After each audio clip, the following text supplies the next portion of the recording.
reminding you this candy cane season to lick it up. Adam Carolla. Yeah, get it on. Got to get it on. The church, we got a mandate. Get it on. Welcome back, Gene Simmons, to the show. Great to see you, my friend. Nice of you to say that. By the way, that beginning musical soliloquy, or the big words, sounded like butt trumpets. Butt trumpets. Yeah. Yeah. There was a band called Butt Trumpet from the 80s in Los Angeles. 1880s? 1880s. Hezekiah Butt Trumpet was the founding member. Hezekiah Butt Trumpet.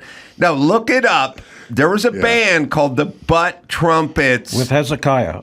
Probably 85. You're sure it's not Ira? Ira Butt Trumpet. What was your mom's name? Did she have an old-timey name? No, well, Flora. Oh, she had an old-timey Hungarian name. Hungarian name, yeah. Yeah. Yeah. Hungarians, Gene's Hungarian. People don't. Well, I was born in Israel, but okay. But my mom and dad. And in case you guys are tuned in late, the last time I was here, but wait! 2 for 1. Last time I was here, we started talking about turtot kaposta and, all kinds of Hungarian things, which the rest of the world doesn't give a squat about. Chicken paprikash? Is that one? Paprikash. Paprikash. My favorite food, yeah. See, that they don't, but I force chicken paprikash and no kettle up dumplings upon everyone I meet. No kedli. Yeah, I know, but my grandpa just called it no kettle. And Aunt Bougie called it Aunt Bougie. And how old is Aunt Bougie? Today? Yeah. 143. No? But she didn't see her 93rd. Oh, I'm sorry. Bougie, Gabi. Sure, Gabi's very... Bela, Laszlo. As in Lugosi, because he was Hungarian. Yeah, the Hungarians, there's more to offer there. A lot of them were writers. They came here and wrote in the 50s and 60s. Laszlo Kovacs, the other Kovac, was a mainstay of early television. Yeah, lots of Hungarians, yeah. Yeah, they're storytellers. As a matter of fact, they're the remnants, the only country where one of the 5 Mongols, there was a Mongol invasion, blah, blah, blah, Attila the Hun and Genghis Khan, who was his father or one of 1,000 kids he made. Literally, about 5% of all males owe their lineage to Genghis Khan. I bet you didn't know that. I have heard that. But so as they came across the Huns, the Tatars, the Magyars, the Mongols, a few others, but the Magyars, one of the 4 or 5 tribes, if you will, for some strange reason wound up settling in Hungary. In fact, the name of Hungary in Hungarian is Magyarország, which means land or country of the Magyars. So what, Gene? No, but I'll tell you what I think about. And I've told you this before. Farm animals. There's 2 groups that like to talk. Hungarians and Jews. They love to talk. Yeah. They Trifecta, love to tell stories. Winner. Somebody did a study once about groups that were loquacious and they spoke and they like story. Loquacious. Yeah. They like storytelling. $5 word over here. Let's do a market research. How many of you kids know the word low or high quacious? They like to tell stories. And Hungarians are at the top. They're just cultures that don't talk as An much oral as tradition.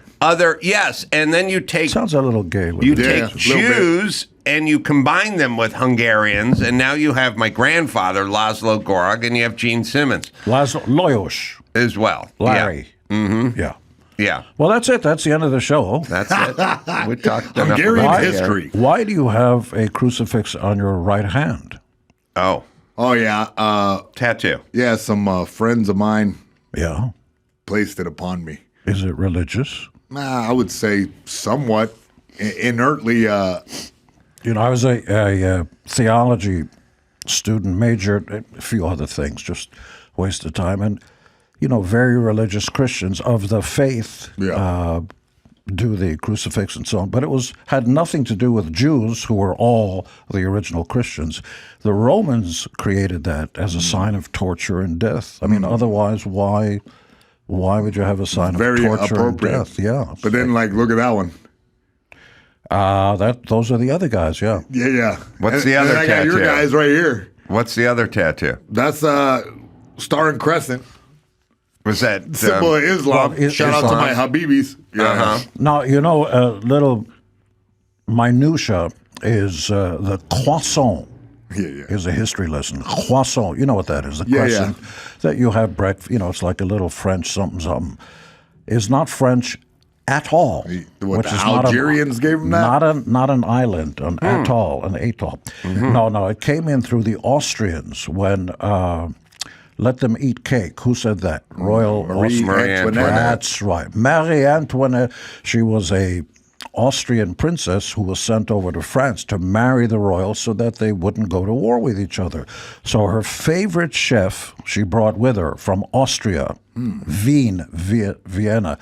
And the Austrians, for a long time, ate and created the croissant, the crescent pastry, as a celebration of where the long pikes, because the Austrians in their army had extra long pikes, spears, and the Muslim, bless them and all that stuff, came from the Ottomans, right? Ataturk Ottoman, the Ottoman Empire, tried to take over Vienna. They didn't do it, so they failed because of these long spears.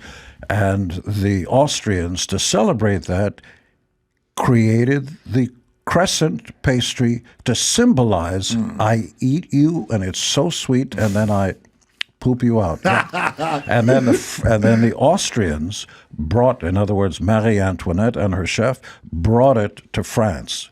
The croissant is not French. Show him the tattoo of the bran muffin. And let's see the bran muffin? Has thoughts about that.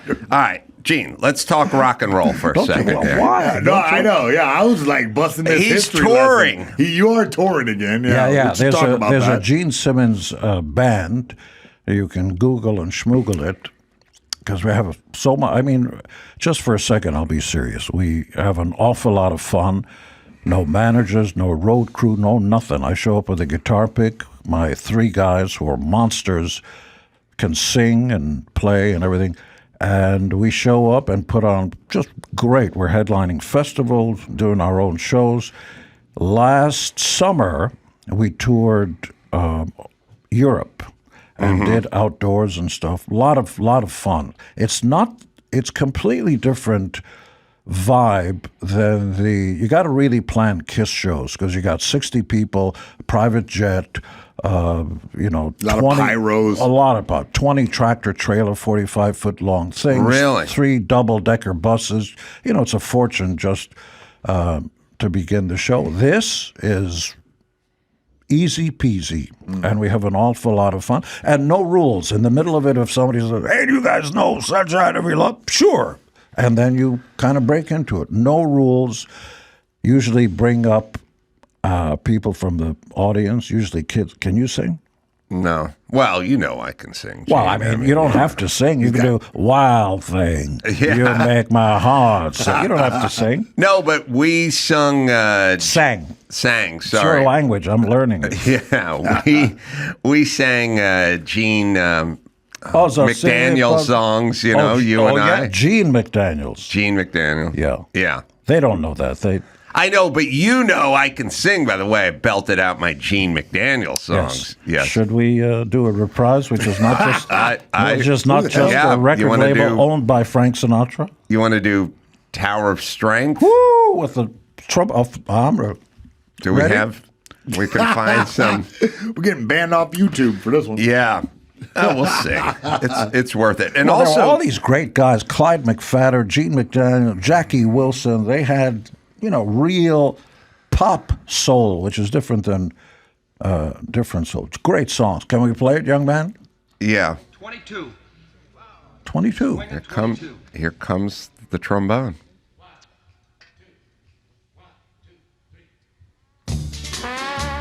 Woo! I love I just it. got a Woody.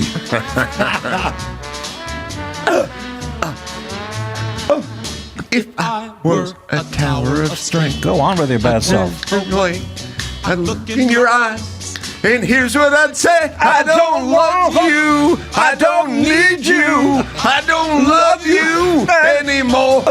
and I'd walk out the door. He doesn't do the ooh yet. You'd be down on your knees. You'd be begging me, please. I partied a little hard last night, too. Here it comes.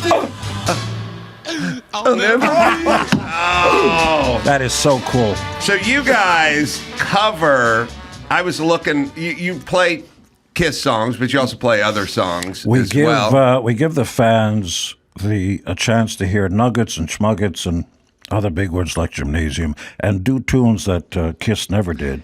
And in fact, some of the tunes, I wrote stuff. There was a box set, largest box set of all time, called The Vault, which came out, which was about 3.5 feet tall, had 4 wheels and 167 tracks that were never released, and a partridge in a pear tree and all that. And one of the tunes that was recorded that I wrote was called, hell if I know what it's called. So we do that one. You do Communication Breakdown as well by Led Zeppelin? On some of the shows, if somebody screams out for it. But I'll tell you one thing that I think the fans will get a kick out of.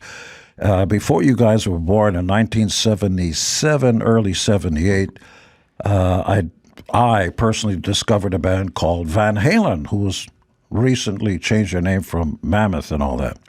And they were playing the Starwood, which was a club that no longer exists. I went that night with my date, B.B. Buell, who was a playmate and all that. She later had children with Steven Tyler and hung out with other guys and stuff. But it was, in those days, you could wake up with somebody whose name you never bothered to learn. Pre-AIDS. Oh, boy, the good times. And so... Mid-Coke, pre-AIDS. Now, you didn't indulge in drugs. Never have. But what I'm saying is the greatest party time in this nation is pre-AIDS, mid-Coke. I mean, everyone's doing Coke and they think it's good for you, and there's no such thing as AIDS, and that's what happened. It was also the 60s is when women really went in full on the pill. Before then, I've got to get married, get 2.5 kids, and all of a sudden chicks decide, you know what, I want to enjoy myself the way the guys do, so they all started taking pills, and this is before AIDS, so whoop-de-fucking-do. That sweet spot. It just... Yes, mid-pill, mid-Coke, pre-AIDS. Yeah. Party. Yeah, everybody, and I remember New York in that period, late 60s, early 70s, every night was like, everybody got dressed up to the T's. And there was no Ring doorbells, people with their phones filming everything. No. There was no anything. There was no trace. You could feel comfortable in a public subway bathroom without somebody putting a cell phone underneath the cubicle and looking up your ass. Now, some of us like that sort of thing. That's my kink. So you go to the Starwood. Right, to go see a band called The Boys, B-O-Y-Z-Z, with George, who played with Dokken and all that, way before. Forgot his name for a second. Good guitar player. And the first band... 78. Yeah. And the first, actually early... late 77. And so the first band that goes on, I'm upstairs with all the rest of the assholes and sitting with... Kiss is at the height of its powers right now, so you're recognized and respected and known 3 years in a row, Gallup poll, we had licensing, merchandise, we had warehouses. George Lynch is right. It's on my screen. Yes. You win a 2-week vacation in Bangor, Maine. First prize, 1-week vacation in Bangor, Maine. So, but anyway, here's the punchline. Punchline is that all of a sudden I hear something symphonic, almost like "And Your Bird Can Sing" by the Beatles. Mm-hmm. When it first comes on, you go, "What is that?" Yeah. 3-part harmony. Mm-hmm. And I go up, and I guess there must be 3 guitar players playing this stuff. And I go to the edge of the railing up there. Hey, man, how you doing? A lot of hey mans. And I'm looking on the stage. There's only one guitar player doing that stuff. One great bass player, killer drummer, and this great-looking guy with long blonde hair, with bare-chested, doing acrobatics. I said, what is that? And within the first 3 songs, I was backstage, and I convinced the guys to sign with me on Man of a Thousand Faces. And my production company, and I flew him to New York on my dime. It's Van Halen's 77, 70, early 78. Yeah. Van Halen was out of the Pasadena area. That's right. I do believe. That's right. And that's the original lineup. Yep. That's really the only lineup Hagar later. But you then, Eddie Van Halen is 19 or something, or? He's a little older than that. 22, whatever. Early 20s, but fly him to New York, buy Dave his first, high heels or whatever, leather pants and all that, because I want them to audition for a coin, our manager and all that. But before then, decide to go into Electric Lady and do 15 songs, a 24-track demo using a guy named Dave Whitman who mixed Humble Pie and all that legitimate, stuff. And one of the 15 songs was a song called House of Pain. Now, for all you Van Halen fans, this is not the House of Pain that they eventually wound up recording. This is the original version, which bears no resemblance. In fact, that song, under the name House of Pain, was never recorded. And it's a steamroller. I can't believe that the band never used that. So that's the version we do live. And I'm telling you, as soon as it starts, it's like 0 to 60 and a lot of changes and crazy stuff. Did they have Ain't Talking About Love yet? No. Or any songs that we knew? And Sure. Devil and all that other stuff. In fact, a lot of those arrangements, you're looking at them. So is there anybody who can really replicate Eddie Van Halen? You can play the notes, but not the flavor, not the soul, not the... it's funny. I was the voice of all things of a documentary about the history of hip-hop. I have no idea why they picked me. And it was all based on a sample of a song called Apache, written by a friend of mine who's passed away, Michael Wiener. And the original, Grandmaster Flash, all those guys used that drum beat, the beat, and then hip-hop was born.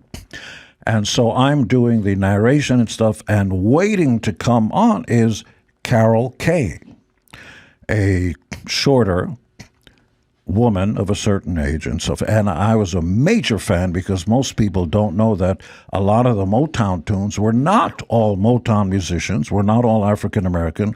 This one little Jewish, short, blonde woman actually played on, 7 Rooms of Gloom and Bernadette. That's all her. The beat goes on, boom, boom, boom, boom. Was she in the Wrecking Crew? That's it, yes.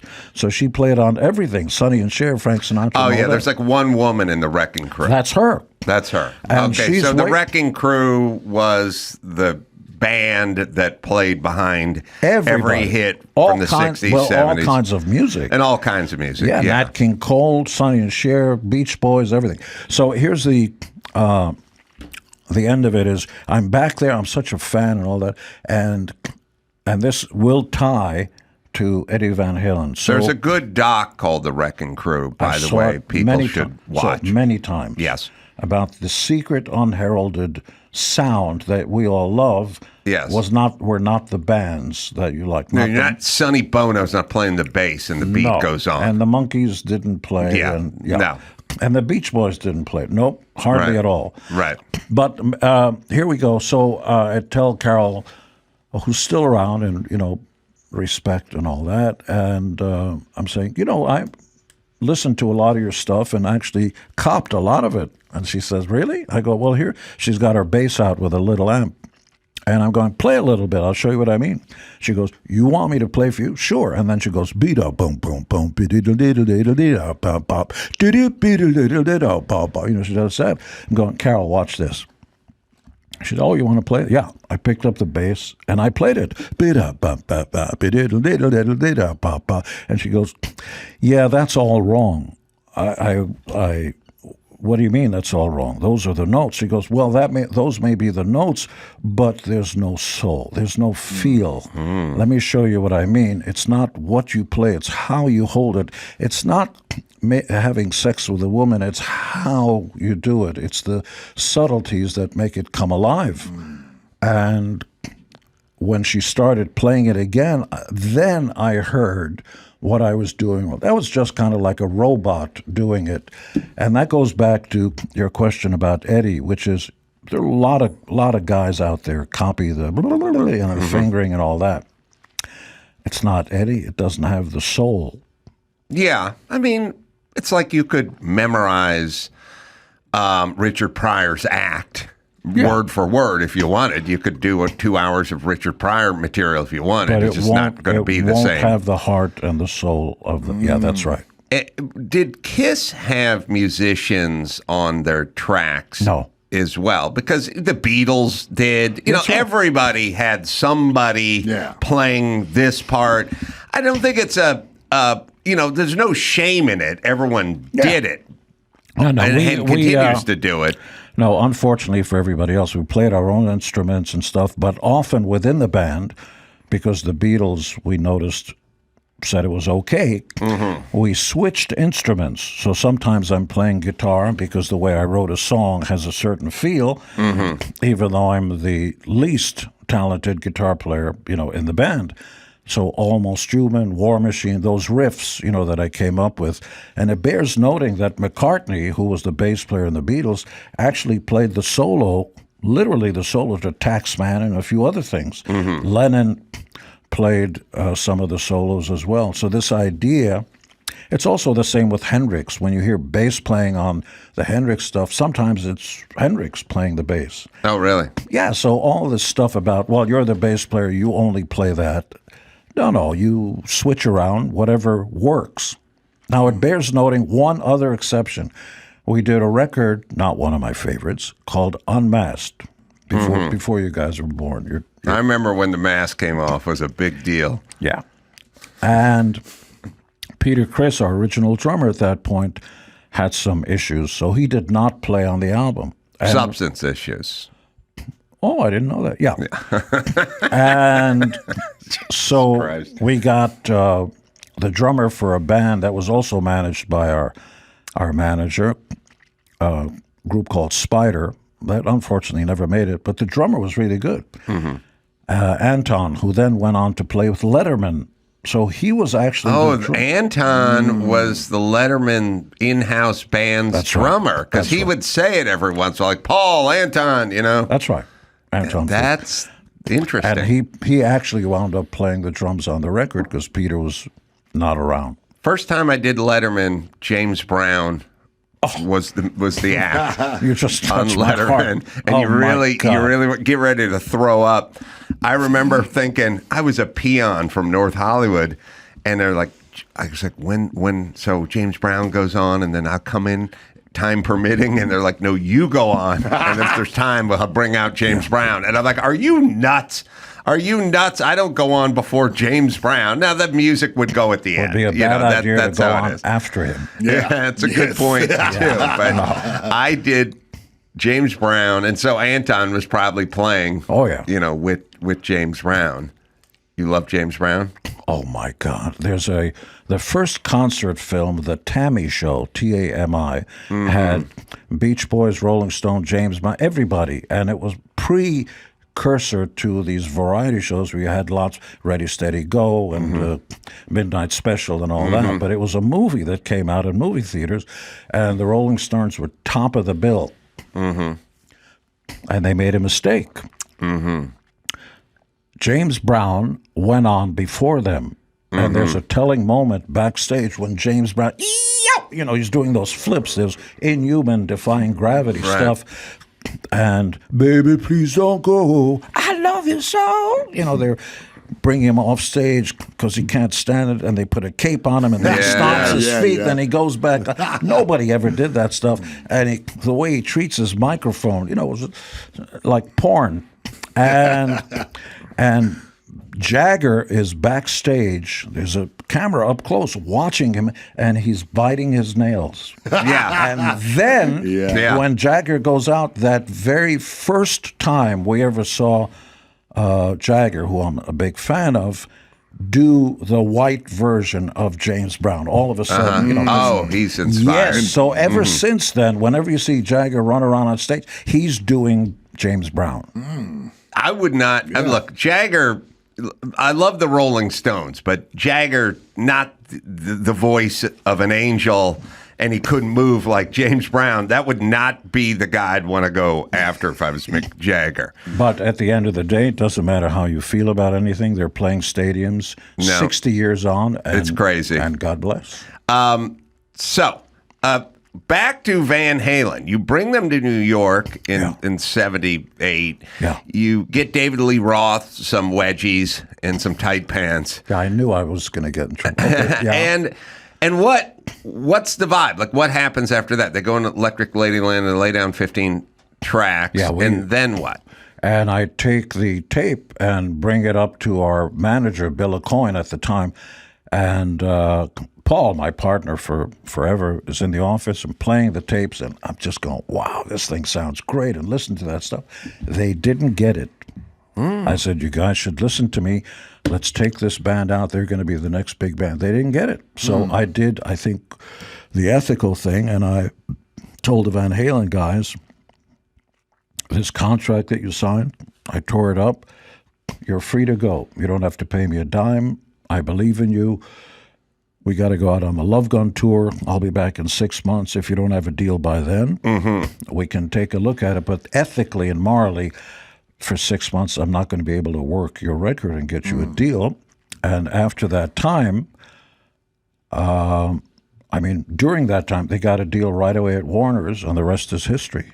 There was no way to take Van Halen to tour with you, like as an opener or anything like that. I'm surprised. Well, if they were signed to me, sure. Oh, I see. Yeah. I see. So ethically, you tore up the contract so they could be free. So they could be free to record or get their own deal or whatever. Who did you? I hear famous stories of bands throwing other bands off the road because they tore it up when they opened for them and they didn't want to follow them. I don't Kiss? know. Not for Kiss. Nobody.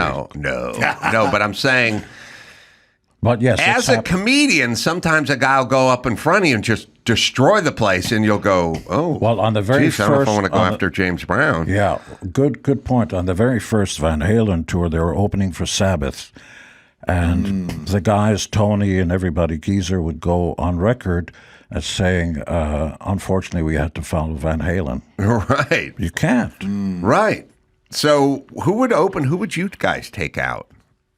Oh, we took out, proud to say, we took out on the very first tours for these bands, Iron Maiden, Judas Priest, AC/DC, Rush, Bon Jovi, Motley Crue, you name it, we took them on their first tour. Because we're also fans. Right. You can't just sit in your ivory tower and say it's all about me. Right. Meantime, you're checking stuff out, saying, this is really good. Let's give those guys a chance. In fact, before you were born again, in 77, I think it was, I went to, might have been either Roxy or the Rainbow, one of those. Roxy, probably. No, it was the Troubadour. And AC/DC couldn't, they were barely out with their first record. Nobody cared. They're an Australian band. And I saw, they just knocked me out right away. And when the house lights went to black at the end of a song, most bands, kind of take stock of where they are. Not Angus. He was in the moment, moving in the black across the stage. And I go, this guy's the real deal. It's not an act. He's just full of the fire in the belly. So I waited for him backstage. I went upstairs and I introduced myself. And, with a thick Australian accent, oh, yeah, you're that bloke and all that.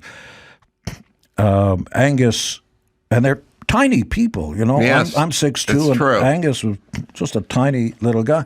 And I said, you need to come with me. I'm going to get you a bite to eat. I have an idea for you. He says, all right. So we got into the limo because I couldn't drive in those days. I didn't start driving until, 83. Well, you grow up in Israel and then you moved to New York, so those aren't good places for driving. Well, no Autobahn in there. New York, your car may not be there when you get up in the morning. You can't find a parking space, and subways and taxis. Half the people I know live in New York don't own a car. You don't need it. No. And so I took Angus to what used to be Ben Frank's up on Sunset Boulevard and stuff. And it's about 1 a.m, and they knew me there because at night I'd go in there and have my cheesecake and crack and whatever else.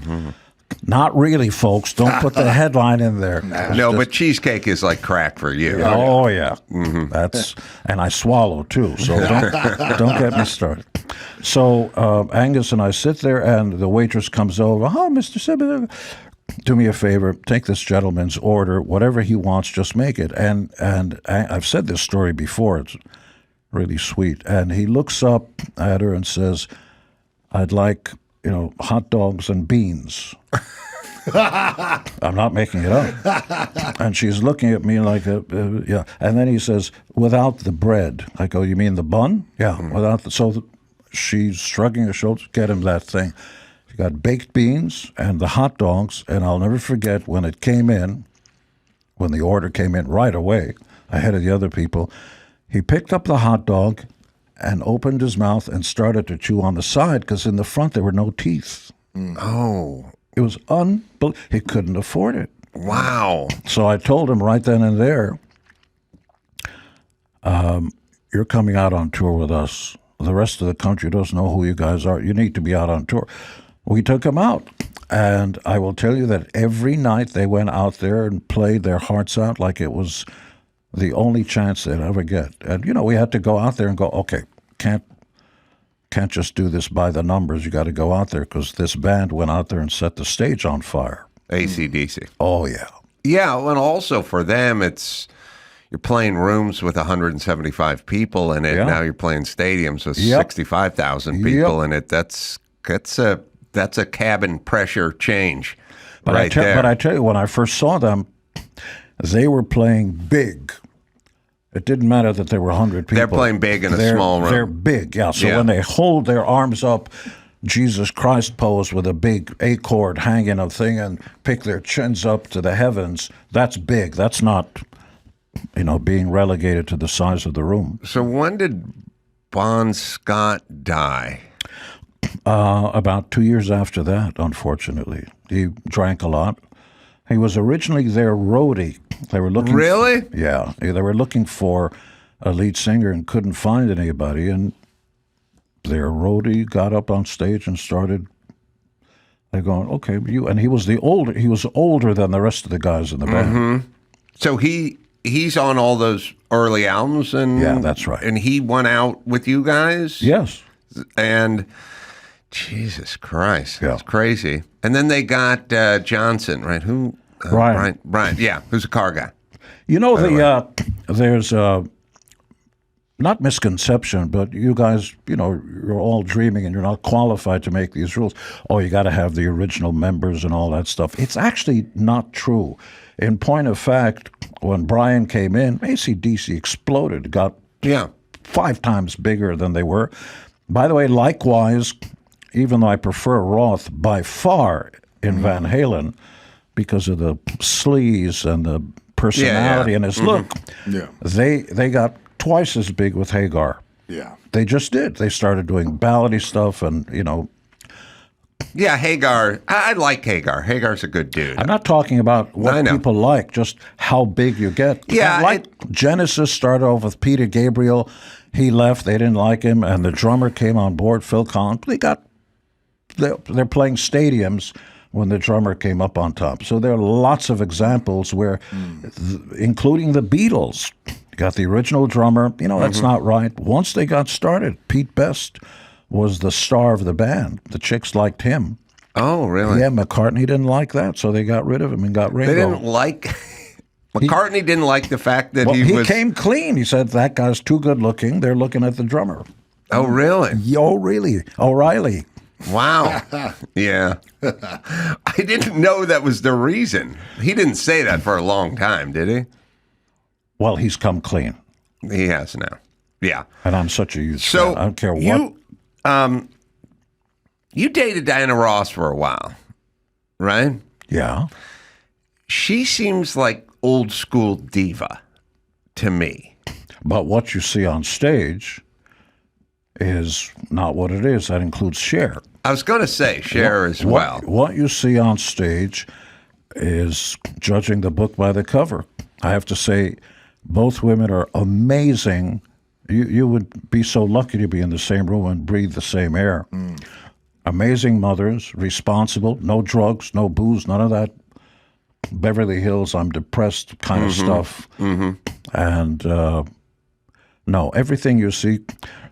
Diana came up the hard way through the projects in Detroit, and by 16 she was singing, and they were signed. Originally they were called the Primettes because the original band, the Temptations, were called the Primes.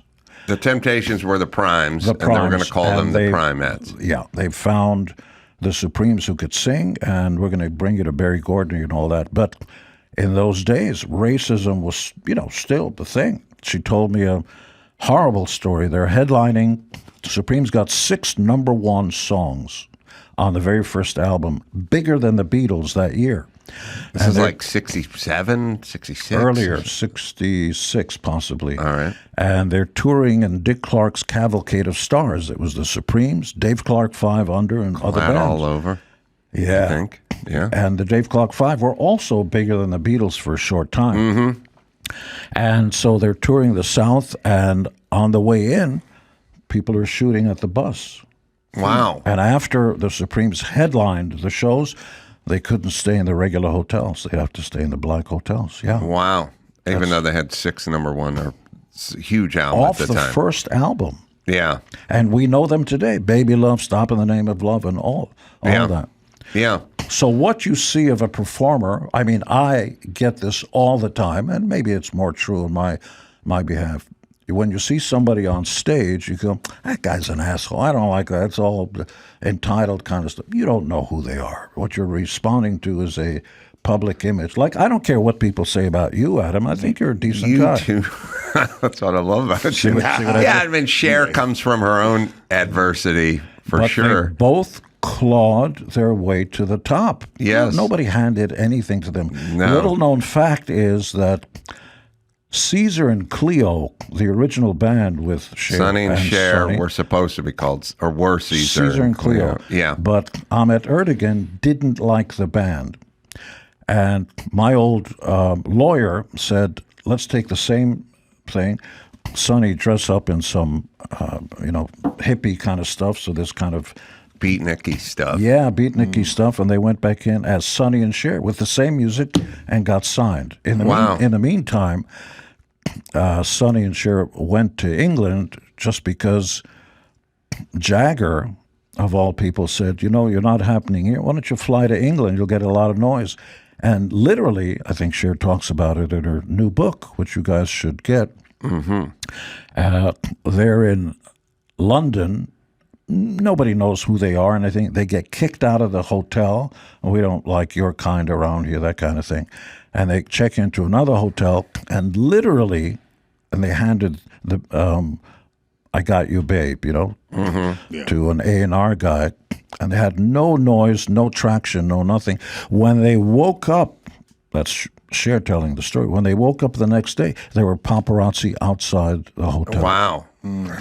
Yeah, she's an interesting story. I heard Diana Ross Cher, came from tough, hard-scrabble backgrounds. Cher ran away from home, broken home.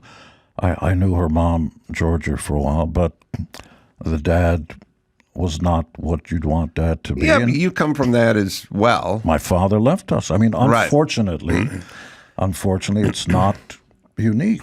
No, but it's you make a valid point, which is you could go to a show, a Cher show, a Diana Ross show, a Kiss show, and then you could look up at these people and go, God damn, Life of Riley or douchebags or rich, self-important celebrity or something. But they all come from pain, broken homes, poverty. I mean, real poverty, not kind of U.S. modern poverty. Like we could only afford a 42-inch TV set. What you're seeing and what you're impressed with is the cover of the book. You don't know anybody that's on stage, and you don't know what they're like. Well, speaking of that, you perform so much like a superhero with the, face paint and costume. Do you find like yourself being like more intimate with the crowd or more, open without all of this? You mean Gene Simmons Band? Yes, sir. Sure. I don't have to stick my tongue out anymore unless I want to, but I'm careful. I check to make sure the floor is clean. See what I did there? There was another joke. Look, part and parcel of being on stage is to dig deep into who and what you are as a kind of Jekyll Hyde transformative thing, because we all get bigger, our chest expands and the adrenaline runs and all that. And off stage, can I have a cookie and a glass of milk? Which I often say after a show. Yeah. But being in the Gene Simmons Band is much less formal. It's more informal. And literally, I've jumped off the stage and taken the microphone to the front row and, hey man, you can't do that with Kiss. Yeah, I was going to say, like, I'm sure you have fans, like newer fans and also fans that have been with you through like this whole journey. Sure. So, Kiss has been around for, oh my God, over half a century. Yeah. And boy, do I look good. But I will tell you, about a year ago, we met an amazing bunch of guys, usually business people and pencil pushers, are not necessarily people who have vision, who are futurists. We met, along the way, people have tried to buy Kiss, obviously. And these guys, Pop House, Swedish group of guys, one of the guys actually is a member of ABBA. Oh, really? Yeah, and I will tell you that they're the most creative, futuristic-looking. You wouldn't know that they come from numbers and cross-collateralization and other big words like gymnasium. We met, we broke bread, we started to share the idea that your girlfriend's been lying, that size does matter, and we both agreed, maybe we should dance a few more dances. Maybe there's some things so that 1 + 1 = 3. Isn't ABBA doing the virtual thing? That's their show. Pop House. Oh, yeah. Is Kiss? I mean, Kiss seems like a perfect candidate shoo-in for that. like AI. You're getting closer. Yeah. AI, PTS, LOL, this is all. Nobody has Elemental a clue what P. it means. But imagine this thing that we're doing with Pop House is a jaw-dropping, never-before-seen thing. And I can't get too specific except to let you know the following, because it's out there. We flew up to George Lucas's ILM, and we did motion capture. Oh, wow. Oh, really? And just to make sure that it feels and moves like us, because it is us. Mm-hmm. Okay. Now imagine the experience is going to be beyond anything you can imagine, because imagine a caveman goes to IMAX and experiences a 3D event. They just wouldn't understand. Mm-hmm. So the only way I can describe what's going to happen in the next 2 years or so, most of us know what virtual glasses are, right? You put the glasses on, and all of a sudden the room and the world you're in disappears. And if you look down, the floor that you're standing on is no longer the floor. You could be floating in space or on another planet, so no matter where you look, in back of you, forward, up, down, you're in this alternative universe. Now imagine that experience with sound and heat and all that kind of stuff without glasses. Without glasses. Yeah. We're talking holograms then. No. Oh, wow. Because if you go to the Sphere or if you go to the ABBA show, and millions of folks have gone, you'll swear to God they're live on stage. But if you look down, you can see your hand and some person next to you. So it's reality crossed with you can't believe your eyes. The technology has improved so much that reality will disappear. You're going to be in an alternate. It's tough to describe it. Could it be played at almost any venue, or does it need a special venue? Initially, we're controlling every square foot of these huge places in the same way that IMAX 3D, they need special cameras, special lighting, and all that. You can't just do an outdoor. You can't take IMAX and go to an outdoor. But could you go to drive-in. Madison Square Garden with this show? If we take over Madison Square Garden, because it's not linear. You're not looking at a screen. It's all around you. So if you pick your head up, your chair disappears. You're in a different. It's difficult to describe it because nobody has seen this. All right, I got a million thoughts. Yeah, me too. Okay, one is you have to go to the bathroom. No, one is this is fine because I go to concerts now with younger people, and 11-year-old, 11, 12, up to 13. I see bands now that lip sync the whole fucking concert, and then I'll say to people younger than me, I'll go, "Is that okay with you?" And they go, "Yeah, it's a good show." Yeah, they don't. And I go, "I saw Janet Jackson." Yeah, she lip sung, half her stuff, but And I go, "That's okay." And they go, "Yeah." And I go, "Paul Abdul had no band. There's no band. There's no band." Yeah, that's good. No, it's good. Not only that, and they see DJs who are just pushing buttons, and I'm like, "That's a concert for you?" I was about to tell you some of the biggest acts are DJs. They're called DJs. In my day, it was just a guy on radio playing hits. Yeah, we call them jackoffs. Nice. Yeah. He said that, not me. And so you can play to 50,000 people. Yes. Swedish House Mafia and, all that stuff. And the creative thing is done before. They work on computer, get all that stuff. And the beginning of the concert goes like this. You put your finger up to the sky. All right, here we go. And you press a button, and that's it. I know. And you're jumping up and down with everybody. It's hard to Right, argue but the point is in back in the day, someone would go, "You want to see ABBA, but ABBA's not going to be there?" You'd go, "No, I'm not doing that." Way back in the day. You want to see Kiss, but Kiss not going to be in the building. I'd go, "I'm not going to go for that." There are no more rules. No, there are no more rules. There's just experiences. And I want to say something on behalf of EDM and rap and all that stuff. I don't have to understand it. The only thing I care about is the experience of the audience. And if they get off on it, even if it doesn't make sense to you, it doesn't matter because we're in the business. We just work here. We're in the business of making sure the audience gets off. So this is the ultimate now because, and they bought your catalog? Yes. Can you tell us for how much? Oh, more than you've got, and you're a very rich man. Well, it's out there somewhere. Yeah, it's got to, if Bruce Springsteen can get 800 million or stuff, but what did Bruce Springsteen? So you got more than Bruce. Really? I saw you point out. No, I was just nice. No, but so this is an interesting conversation. Now, look, Gene is at his heart an entrepreneur and a businessman, and good looking, Yeah, at his core. And so, in terms of being an entrepreneur, a musician, but an entrepreneur as well. You have thoughts. So I was talking to Roseanne Barr about this yesterday. I knew Roseanne. In the days when I had a magazine, she came over to my house and I interviewed her. But I will say, so here's the deal. She said, what led you into comedy? We were just having a conversation about comedy. You? Yeah. I see. And we were just talking about it generically. And I said, well, look, I'm a pragmatic guy, was a carpenter, and I had a skill. And one of our guys was also a carpenter. One of the Jesus Christ? The guy that lived with his mother until he was 33. That's right. Thought his mother was a virgin. She thought he was God. Then he went into his father's business.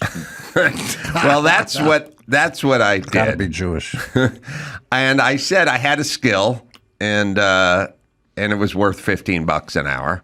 And then I had a potential skill, which was comedy, but I didn't know what that was worth. But I told her that I made a hypothetical question for myself when I was about 21. I said to people, when I was 21, I was getting about $8 or $9 an hour, and so were all my friends on the construction site. And I said, as a wild hypothetical, I said, even if I made $50 an hour, and I'm never going to make $50 an hour, making $8 an hour, to making $12 an hour would be a huge deal. But I said, even if I made $50 an hour, I would still be getting paid for the amount of time I sat on this job site or this place I didn't really want to be. So even if it's an incredible amount of money, they're still just buying your life. You're saying, I don't want for that period of time. I don't want to be here, but here's $50. I will be here. I said, even when I was like 21, I was like, I don't think that's the way to go. I think the way to go is to get paid for what you do, not by the amount of time you spend there. And then I realized, but still, if you're doing a stand-up show or you're doing a Kiss concert, you still have to show up. You get paid a lot, but you got to be there. Now, you don't have to get on an airplane. Yeah, it used to be that way. In fact, I was talking with Howie yesterday, as a matter of fact, Howie Mandel. Bruce got $500 million, by the way. Yeah. Springsteen. So we did a little better. All right. Well, maybe you're the boss. I didn't say anything. I saw your point. You keep on shouting. I had a booger and I had to pull it out. All right. Now, everybody is, we're all of us blessed to be able to get up in the morning and do stuff you like, because the vast majority of people build the highways we drive on and this house that we're in, this opulence that you have around you. Somebody worked hard to do that. So I have flashbacks. I did it until I was 31 or 32. So it wasn't like I was, first year of college and then I stopped. I did it. So I think about it. I believe that that's really important, because the way that I'm assuming, because I'm that way, you relate your present life to what it used to be. Mm-hmm. So there's no sweeter food. There's no house that you live in that's nicer than if you grew up once upon a time and were poor.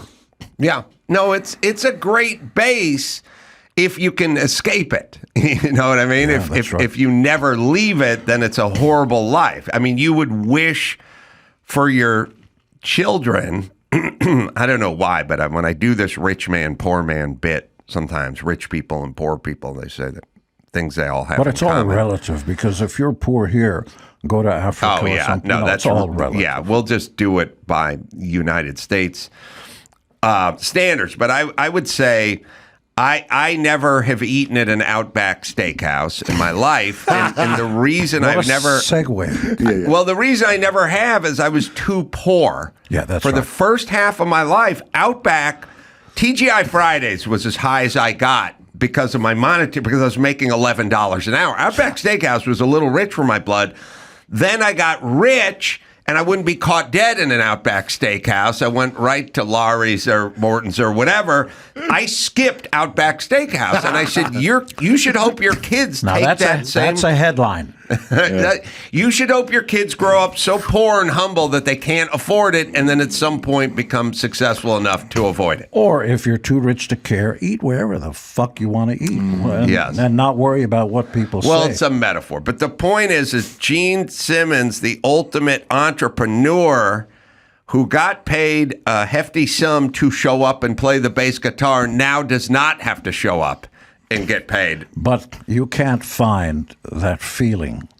Mm-hmm. There is that indescribable thing of band and fan, and I hope other performers who get up on stage feel that, otherwise they're going to be miserable. Right, but then there's a legacy, which is after you're gone, Kiss carries on digitally. I have to say that I think Paul and I both agree on that. There's that ego part, which is we're kind of important kind of a thing. But at the end of the day, we're just so thrilled that anybody ever gave us the time of day, much less allow us to get up on stage. Because but for the grace of God, I could be asking the next person, would you like some fries with that? Did you? And by the way, that's a respectable living as well. But how you got to where you are and how I got to where I am and all that, some of it is just a luck of the draw. You may have the right thing, it may be the right time, but also it'll be at the right place. That's very rare. Maybe we can agree on this. I think so.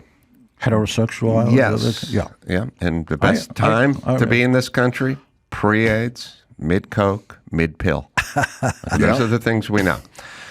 I was happy as a carpenter, and I see guys, I work with guys in the trades all the time. They take pride in what they do. They can put metal together, and they can do it in such a way where you can't even see the seam when they're done with it, and they shape it, and they like it, and they take pride in it. You bring up a good point. But I just want to say, they didn't have something else they thought they could do. That's the problem. See, for me, everybody does. But monetarily, what plagued me is getting $11 an hour on the job site and then jumping into my truck and sitting in traffic on the way home and listening to the DJ on the radio do the funnies at 5 o'clock and thinking, I'm funnier than that. I could do that. I'll never get a chance, but I could do it. The part that plagues you is when you think you can do something else, but you're doing this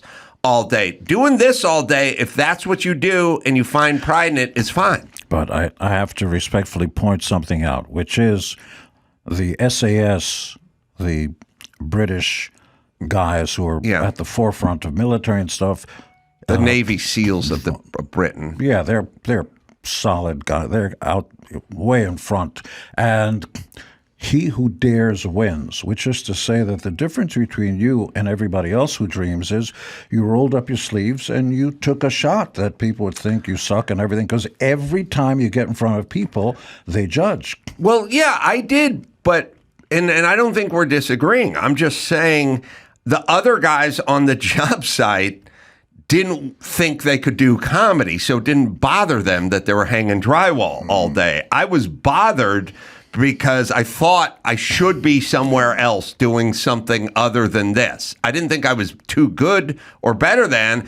I thought I was wasting potential. And I would have thought the same if I played in a band too. I'd say I want to be on stage with an instrument, not in Reseda hanging sheetrock. By the way, are you allowed to talk? Yeah, I just shut up most of the time. Usually I take a deep breath and wait for him to run out of breath, and then I start talking. But I can breath through my ass, is what he doesn't know. You can thank Jim Carolla for that. So take long. You also signed Liza Minelli back in the day? No, I managed Liza. Managed Liza Minelli. That seems like a difficult task. No, it wasn't. We were initially friends through Cher more with Diana. She'd take me to, I don't know, Halston's house, this famous clothing designer who, before I met her, I didn't care about any of that. So we're sitting at Halston's place, and Nureyev, once an iconic ballet guy, the iconic guy, and everybody in the room was Pacino and everybody, and Liza was there. And I remember Cher and I sitting next to each other, just kind of, this is a nice place and all that. Modern house right on Park Avenue and everything. And all the who's who are there. Usually I wouldn't care about that kind of thing. And Liza came over and dropped to her knees and started singing, in front of us. My old piano, something like that. I'm going, what? And then after that, we became friends. And she took me aside one day and wanted to know, what's Madonna got that I ain't got? Because I've been around forever, and this chick's This is what year, approximately? Oh my goodness, must have been in the 80, probably 85, something like that. Liza she definitely had a hit album in the 70s. Well, by the way, so she asked me, "Would you manage me?" I said, well, yeah, if you're willing to not think about the past, because believe it or not, today is not yesterday, and cool is a moving target, and what you do best, but it's going to be a little brave, because if you want to get off of the showbiz, the wide vibrato thing. Liza with in pop. No, not Lisa. So Liza with a Z was her hit. Yeah, well, it's amazing. Yeah. And she won Academy Awards and musical theater and all that. And so I called up Walter Yetnikoff, who was the head of Columbia, CBS and all that, and he took the call right away. I think he must have thought I was Richard Simmons instead of. See what I did there? And I brought Liza with me, and I said, Walter, I'd like you to sign Liza. And he said, sure, right on the spot. Put her on Epic Records, and there was a great A&R guy named Goldie, and he and I talked about it. She can't just do a record. You can't just do it. Let's put her together with people who understand. So her album was produced and put together by the Pet Shop Boys. Really? Who were enormous, and that record was the biggest record she ever had around the world. Really? She got so big that she did 27 nights at Radio City Music Hall. 27.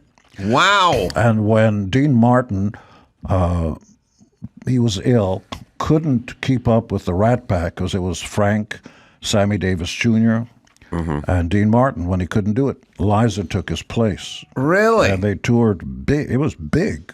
Wow. I didn't, I remember sort of her renaissance with Arthur, the movie. Yeah, great film. Yeah, fun. Super fun. They probably didn't need to remake it. No, Dudley Moore was a real old school talent, charismatic guy, could play the piano. And as far as I'm concerned, Sir John Gielgud stole the movie. This kind of deadpan, like Arthur Treacher, of course. Yeah. Nobody knows what we're talking about. No, we do. He was the Merv Griffin's show.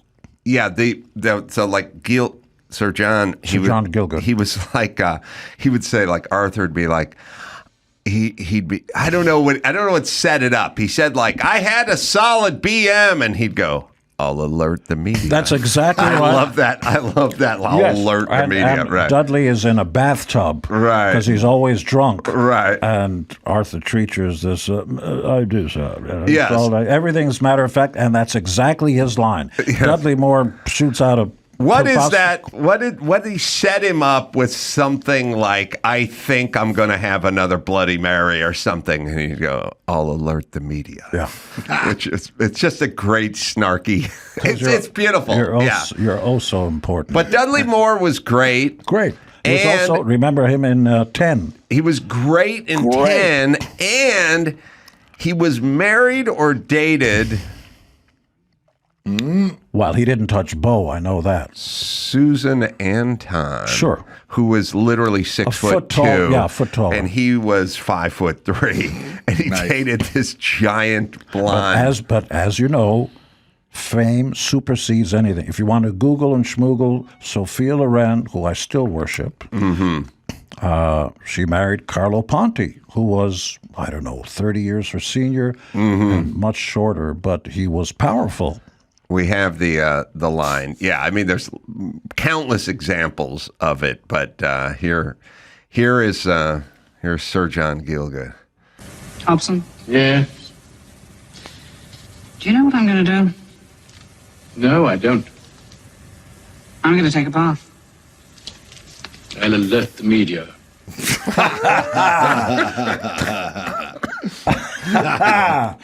It's a great idea for a movie.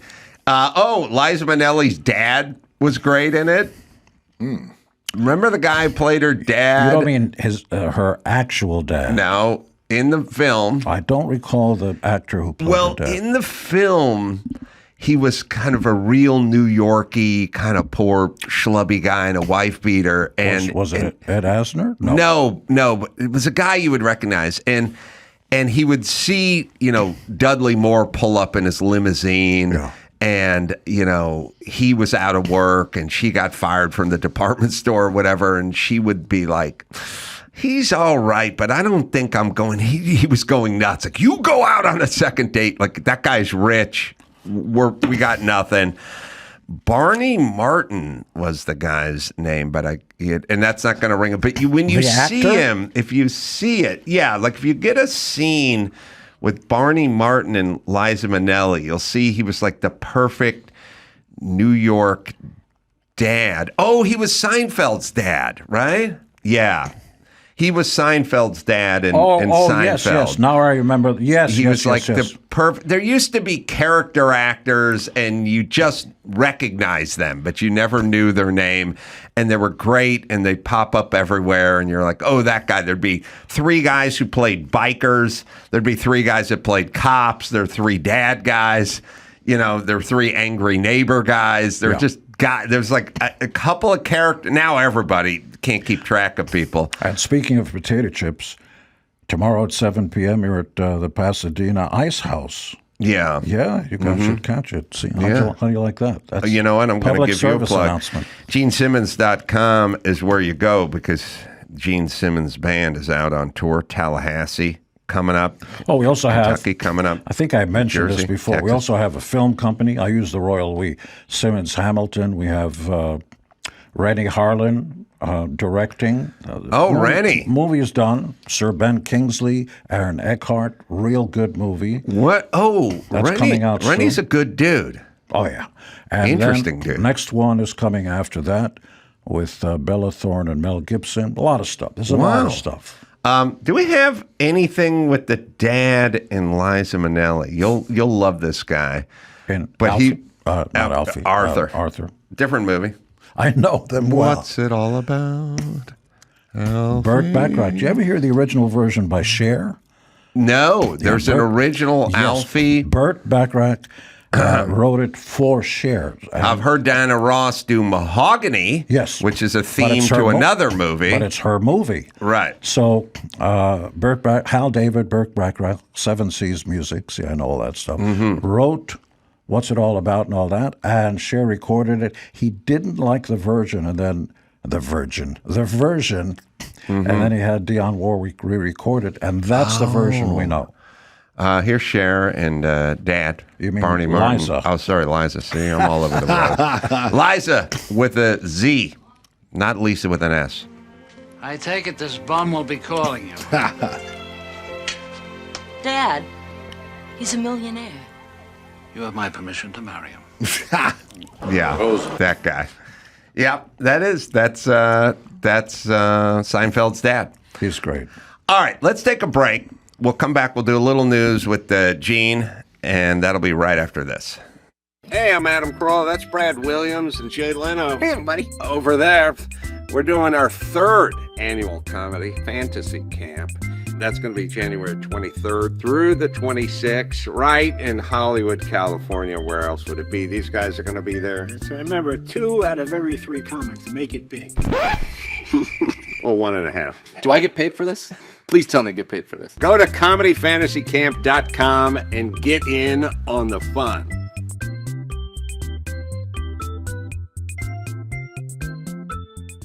Well, it's that time of year again. You're thinking about those holiday meals. It's upon us, and I have the perfect hack to make them delicious and stress-free. It's Meter, smart wireless meat thermometer. You leave it in the meat while it's cooking. Then you'll get notifications on your phone when it's ready. Skip all the guesswork. I use it all the time. We've all been there, checking the turkey a million times, get black lung from opening the oven a million times, wasting tons of time, overcooked prime rib. No, it's a guessing game, and Meter's taking the guesswork out of it. With cloud service, you can have limitless range, so you can cook, put the meat in, go on a beer run, go in and watch the game, make a pie. It's easy. Mash up some potatoes, grab a cocktail, enjoy yourself. Don't just hover over the oven, over the barbecue. And it works on all different cooking forms and all different proteins. Get them the gift they'll actually use this year. A stress-free life for the cook at home. It's Meter, right, Dawson? Shop Meter's holiday sales to get an unbeatable deal. Go to meater.com and save big on the best meat thermometer out there. Get your holiday shopping in and get one for you and one for the chef in your life. Meater.com. Here's a memorable moment from the Adam Carolla Show's Ace Awards archives. Remember Gene McDaniels? Sure.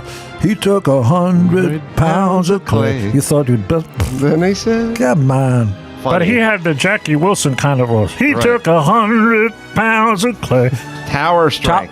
Tower Favorite. Strike. Fantastic with the big trombone. Don't miss the 2024 ACE Awards this December.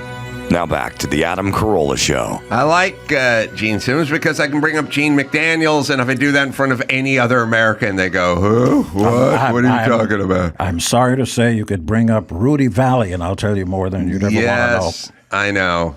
It's encyclopedic is what it is. But also sobriety, not sobriety, but I just mean you traveled through all these, everyone else when they go, well, I met Dave Clark 5 at the Whiskey in 1977, they were probably drunk. Yeah. You know what I mean? So it's a little fuzzy in terms of some of the details. But at 13 years of age, I was always invited to Sweet 16s. They used to have these things, girls at 16, and they'd invite, the guys and potato chips and Coca-Cola and stuff like that.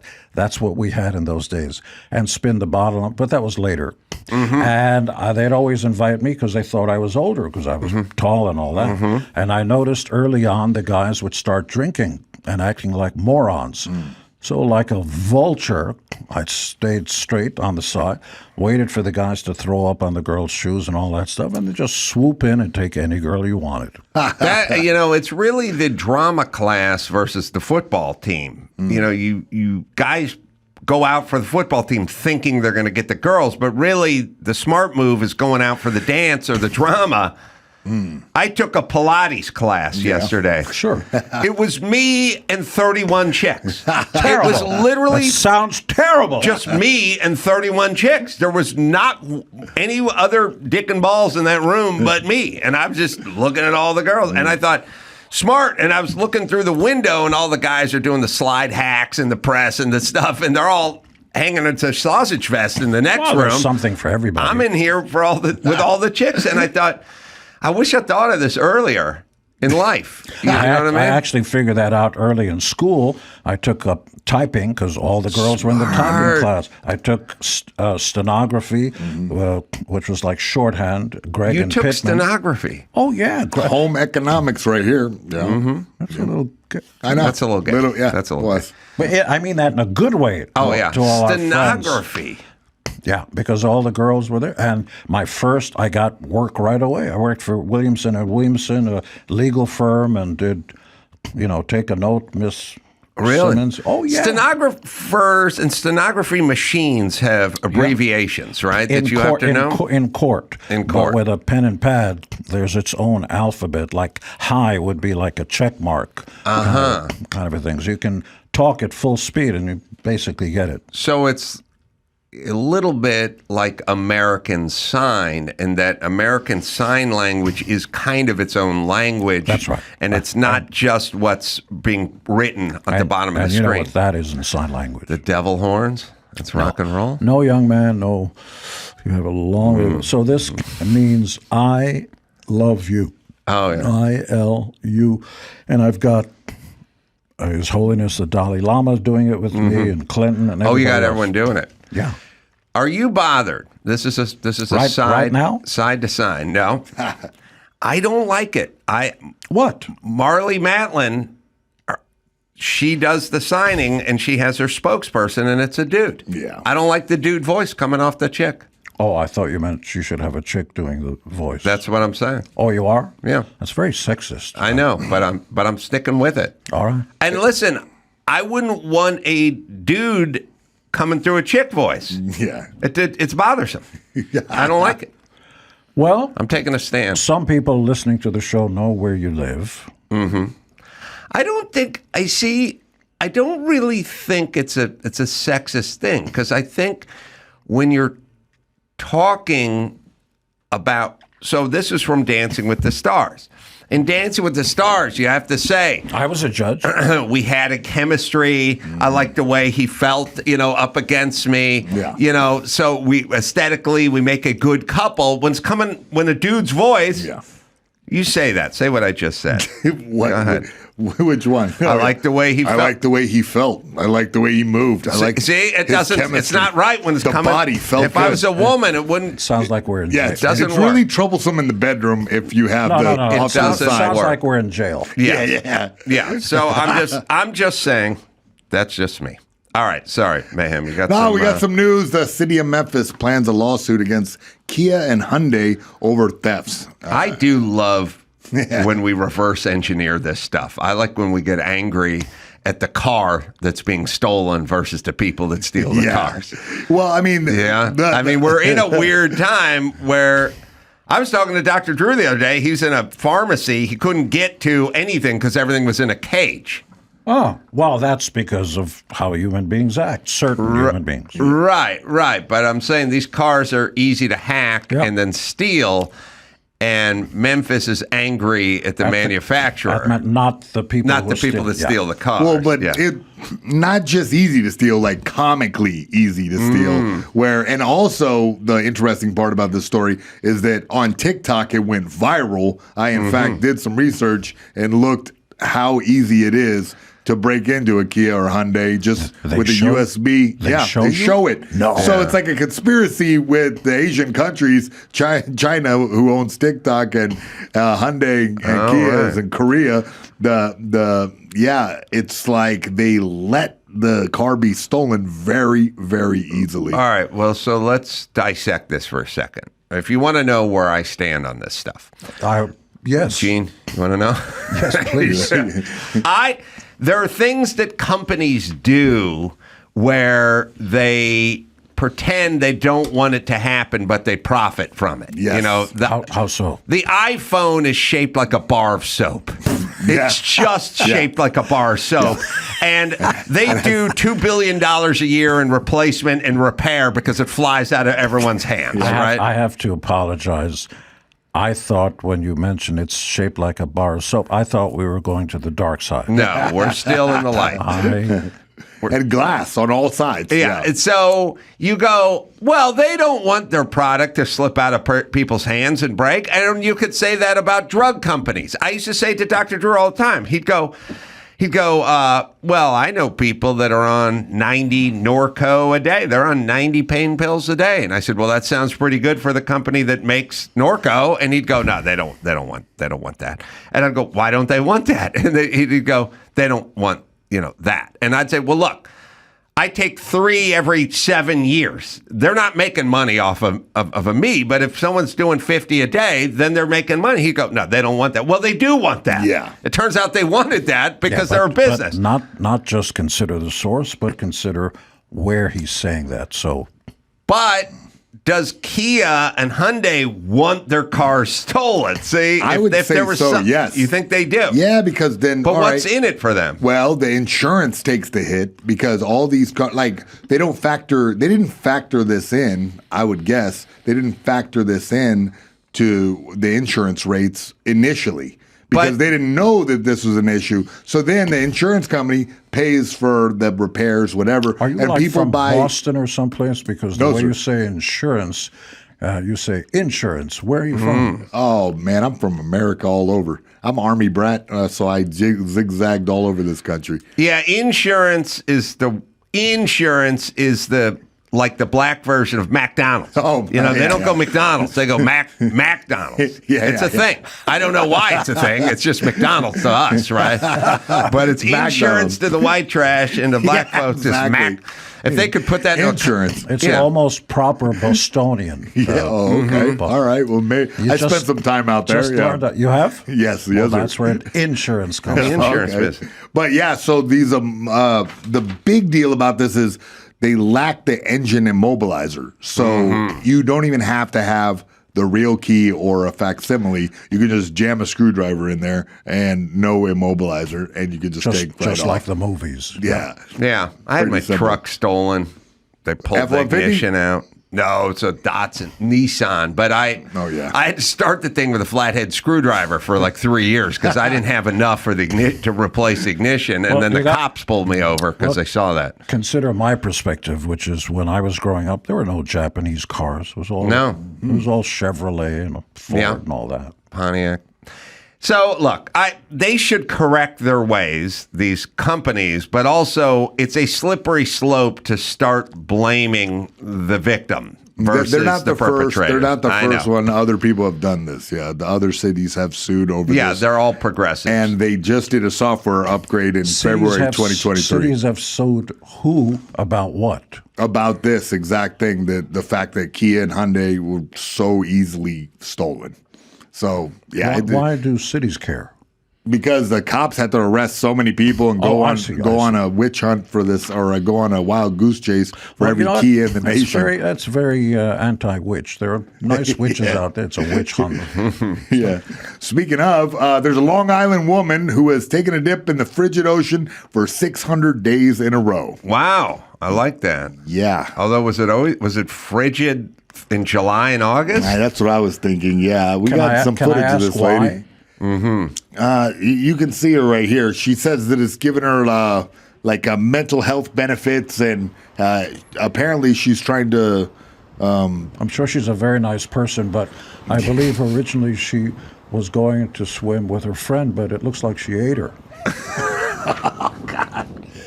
Oh, Gene. Gene, you're going to give her more mental health issues. Yeah. All right, so I'm already damned. Everybody hates me, so there you go. I do the cold plunge as much as I can. It's good for your head. Why did she do it for 60 days? It's just part of her routine. I think Ace always gets on this where it's good for the mental health, and she's on that same boat right there. And well, she's not on a boat. It is. She's going to be hit by a boat. Look, here's... She can swim. Here's all manatees can swim. So here's my God. I was following up on your distasteful joke, Oh my Gene. God. That was for you. I was following up on your heavy set joke. Now, heavy set. Go ahead. I'm saying waking up and doing something you don't want to do first thing in the morning is good for your head. It kind of sets the table for the day. Like wiping your ass? You don't want to? No. You have to? No, I'm saying wiping your working ass, out or taking a really hot sauna or doing a cold plunge. Or making love to that lady. Versus eating a croissant. Been there. You've never been there. Oh, yeah. Cher and Diana Ross are the two longest, leanest people on the planet. Remember judging the book by the... No, come on. When you see somebody eating salads, you have no idea how many Snickers bars they consume. So you're saying you had a fat Cher at one point? Would you please leave Cher's name out of your mouth? All right. No, there have been equal opportunity. I hear you. You can't. I'm with you, bud. Have sex with 1,000 women and not have a couple of huskies. Oh, sorry, 5,000, 70,000. I don't know. I just work here. I don't know anything. Look, more sex than Bruce Springsteen.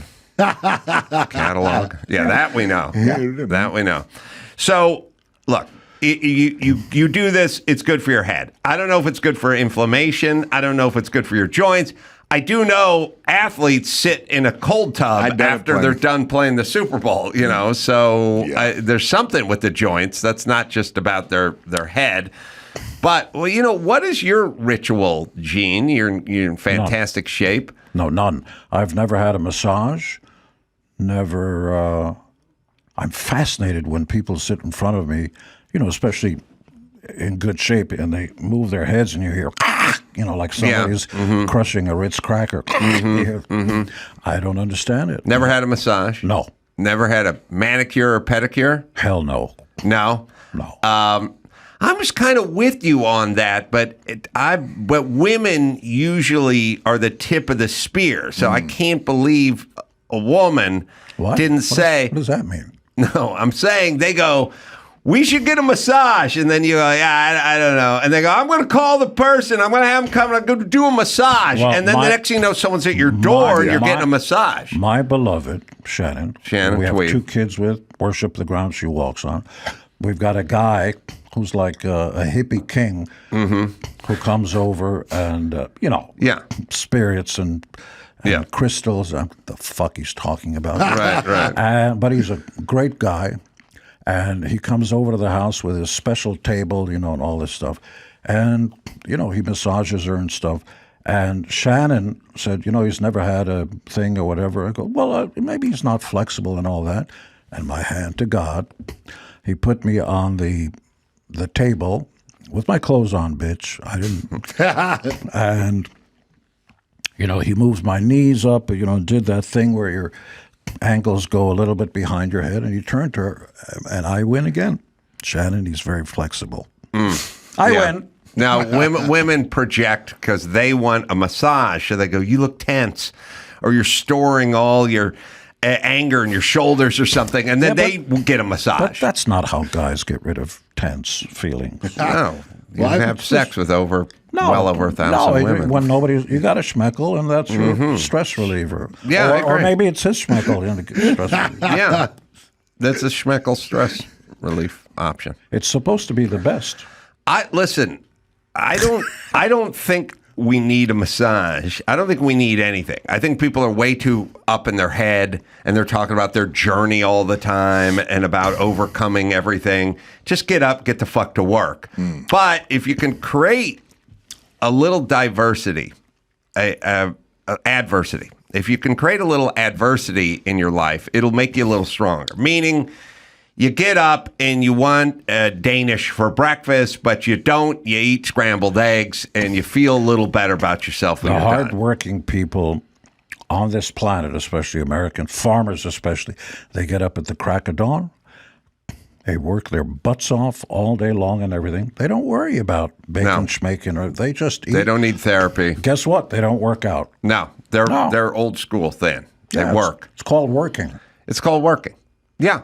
But you have to understand as well, my job for many years was construction worker by day and boxing coach by night. That's a lot of stuff. And I was poor. So I couldn't get fat because how would I get fat? I didn't have any money, and all I did was work on my feet all day, every day. And then at some point, I came into a radio studio and I sat down and they said, sit there and talk for 4 hours. And then, speaking of potato that's chips, different. You were a boxing coach? Yes. For guys, boys, what? For guys mainly, but there are a couple of women in there. I taught at a place called Bodies in Motion in Pasadena. It's not a boxing ring. Listen, how dare you? It had a boxing ring in it. And Mike Weaver taught with me, former heavyweight, built like a brick shit house. You want to talk about a physique on a guy. Mike Weaver. Do you remember Mike Weaver, what Mike Weaver looked like? Name. Yeah. Find me the right picture of Mike Weaver. This is there's no juicing going on. He didn't lift weights.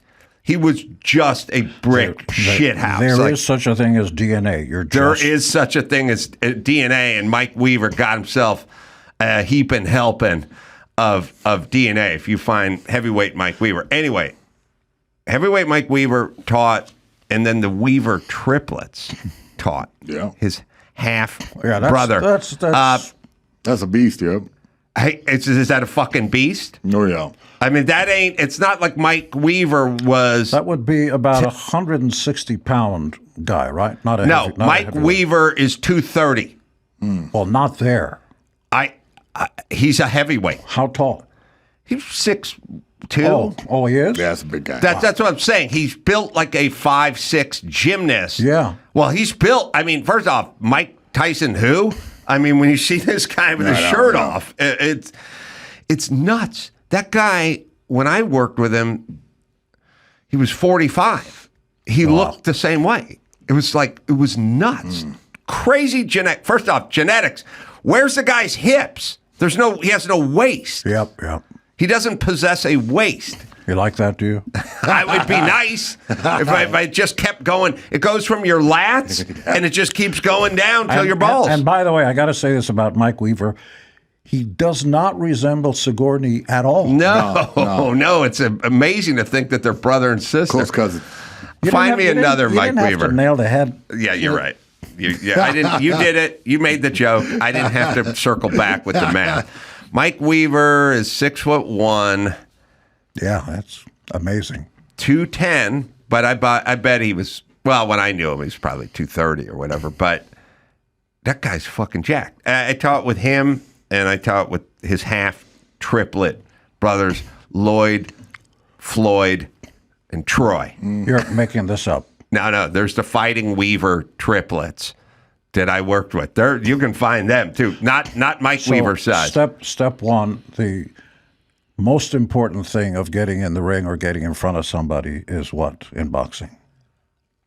I wanted to be a boxing coach, not to train professional fighters, but to train professionals like doctors and lawyers to box. Now, I train professional fighters. I had 50 pro fights myself and coach mixed martial arts fighters now. Yeah. Wow. So the guy that taught me some stuff is Billy Blanks. You know who that is? Of course, yeah. Right there in Sherman Oaks was his gym forever. And a lot of videotapes.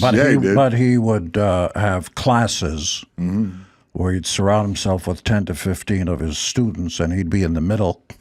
And he said, "You're allowed to try to touch me." There's Mike Weaver again. Yeah, that's amazing. I mean, so the most important thing in getting where you want to get is I was a carpenter. I wanted to teach boxing. I went into the Bodies in Motion on the West Side. The guy Bruce was behind the counter. I said, I want to be a boxing coach. He said, we already got Mike Weaver and the Weaver triplets. We have professional fighters and ex-champions. You're nobody. Go home. And I said, okay. And then I looked over his shoulder and I saw a bunch of shit sitting on the floor, speed bag stands, heavy bags laying on the floor. And I said, hold on, you want that shit put up? And he goes, yeah. I go, you want me to put up the speed bags? He goes, yeah. I go, you want the heavy bags hung? He goes, yeah. I go, well, I'm a carpenter. I could do that. He goes, oh, okay. Nice. Where are you going? I go, listen, give me $10 an hour. $10 an hour. I'll hang all this stuff. I'll do all of this. I'll do it at night after the gym closes at 10. I'll come in. I'll do all this stuff. You let me try to teach a class. Don't even pay me. If I'm no good, I'm no good. But give me a shot, and I'll hang all this stuff. And he said, come on in. Impressive. That's how it works. Do you know how Spielberg got his start? Hanging speed bags. Hanging speed bags. Swimming in the ocean? He made his own little scissor reel. He did that all day. He snuck on to the Paramount lot, convinced, he was a kid, convinced the guard at the front desk that he was there, that he had a 3G in office. He went around to the different offices. They had different producers and found one that wasn't being used.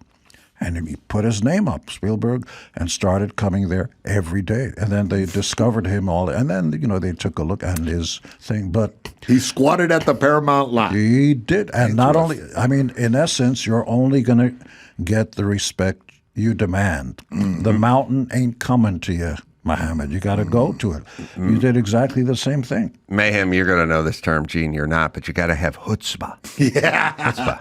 We'll explain off there what that means to Gene. Gene, let me give a plug. Gene Simmons Band, they're out. They're going to Tallahassee, Florida. They're going to Kentucky. They're going to New Jersey. They're going to Texas and Texas again. GeneSimmons.com is where you go. It's always, and there's the Fighting Weaver twins, triplets. I don't make this shit up, people. I hung out with those guys in Pasadena for a portion of my life. Again, when people see that, they go, oh, they're badass. You have no idea what they're like. You don't have a clue how much work they put in to get to that point. You just see there's my judgment of them. Yeah. Like a performer on stage. You don't see all this stuff before. No. But Mike Weaver, that physique of his, that's hand of God shit right settle there. Down. Don't get excited. All right. Natasha Leggero, comedian and friend, is up, and we'll do that right after this. Morgan & Morgan, life can be crazy sometimes, and one person's negligence can result in another's settlement. So let's hope that if anything happens to you, you get hold of Morgan & Morgan. If you're ever injured, check out our good friends Morgan & Morgan, America's largest injury law firm, over 100 offices nationwide and more than 1,000 lawyers. And as long as we're in the more department, more than $20 billion with a B dollars recovered for over 500,000 plus clients. Morgan & Morgan has a proven track record of fighting and getting you full and fair compensation. Going on the road, doing stand-up every weekend, well, that can be hard. But submitting an injury claim with Morgan & Morgan, that's easy. So go with Morgan & Morgan, right, Dawson? If you're ever injured, you can check out Morgan & Morgan. Their fee is free unless they win. For more information, go to forthepeople.com/Adam or dial #law #529 from your cell phone. That's forthepeople.com/Adam or #law #529 from your cell. This is a paid advertisement. O'Reilly Auto Parts. O'Reilly Auto Parts is in the business of keeping your car on the road. They offer friendly, helpful service and parts and knowledge that you're going to need to maintain and do the repairs yourself. Always used O'Reilly. I've used to hit the one up on Foothill when I was in La Crescenta renting a house, keeping that Isuzu Trooper on the road. And they got thousands of parts and accessories in stock, either in their store or online. So you have, you don't have to worry if you're in a jam. You can go online and get your stuff. You can go into a store and get your stuff. The team at O'Reilly Auto Parts can test your battery for free in or out of your car, which is nice because sometimes it's tough to get those babies out of the car.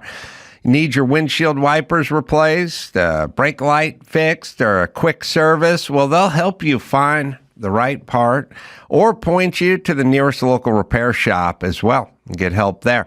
Whether you're a car aficionado or an auto novice, you're going to find the employees at O'Reilly Auto Parts are knowledgeable, helpful, and best of all, they're friendly. The professional parts people at O'Reilly. O'Reilly Auto Parts. One-stop shop for everything, especially if you're a do-it-yourselfer for your car. In-store, online. You can stop by O'Reilly Auto Parts and do it today, or visit us online, O'ReillyAuto.com/Adam. That's O'Reilly.com/Adam. Natasha Leggero is on the Adam Carolla Show. Good to see you, my dear.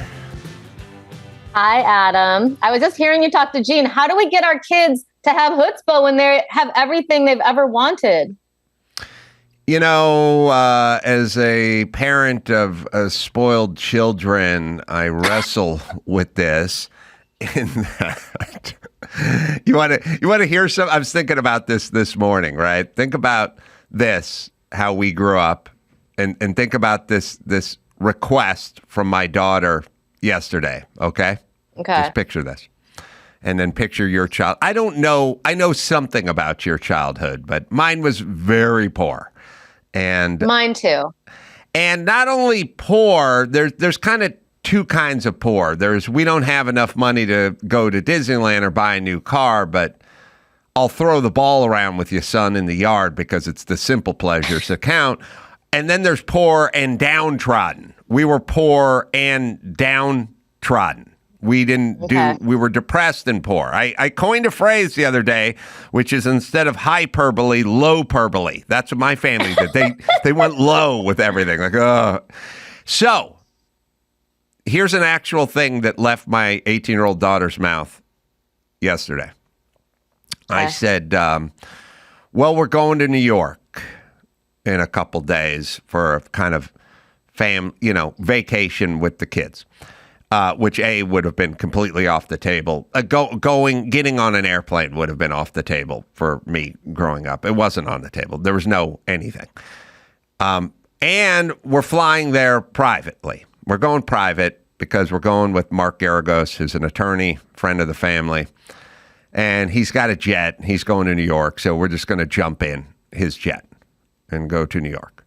And then she said, well, I do have to be at a party or something in Reno on Sunday when we come back.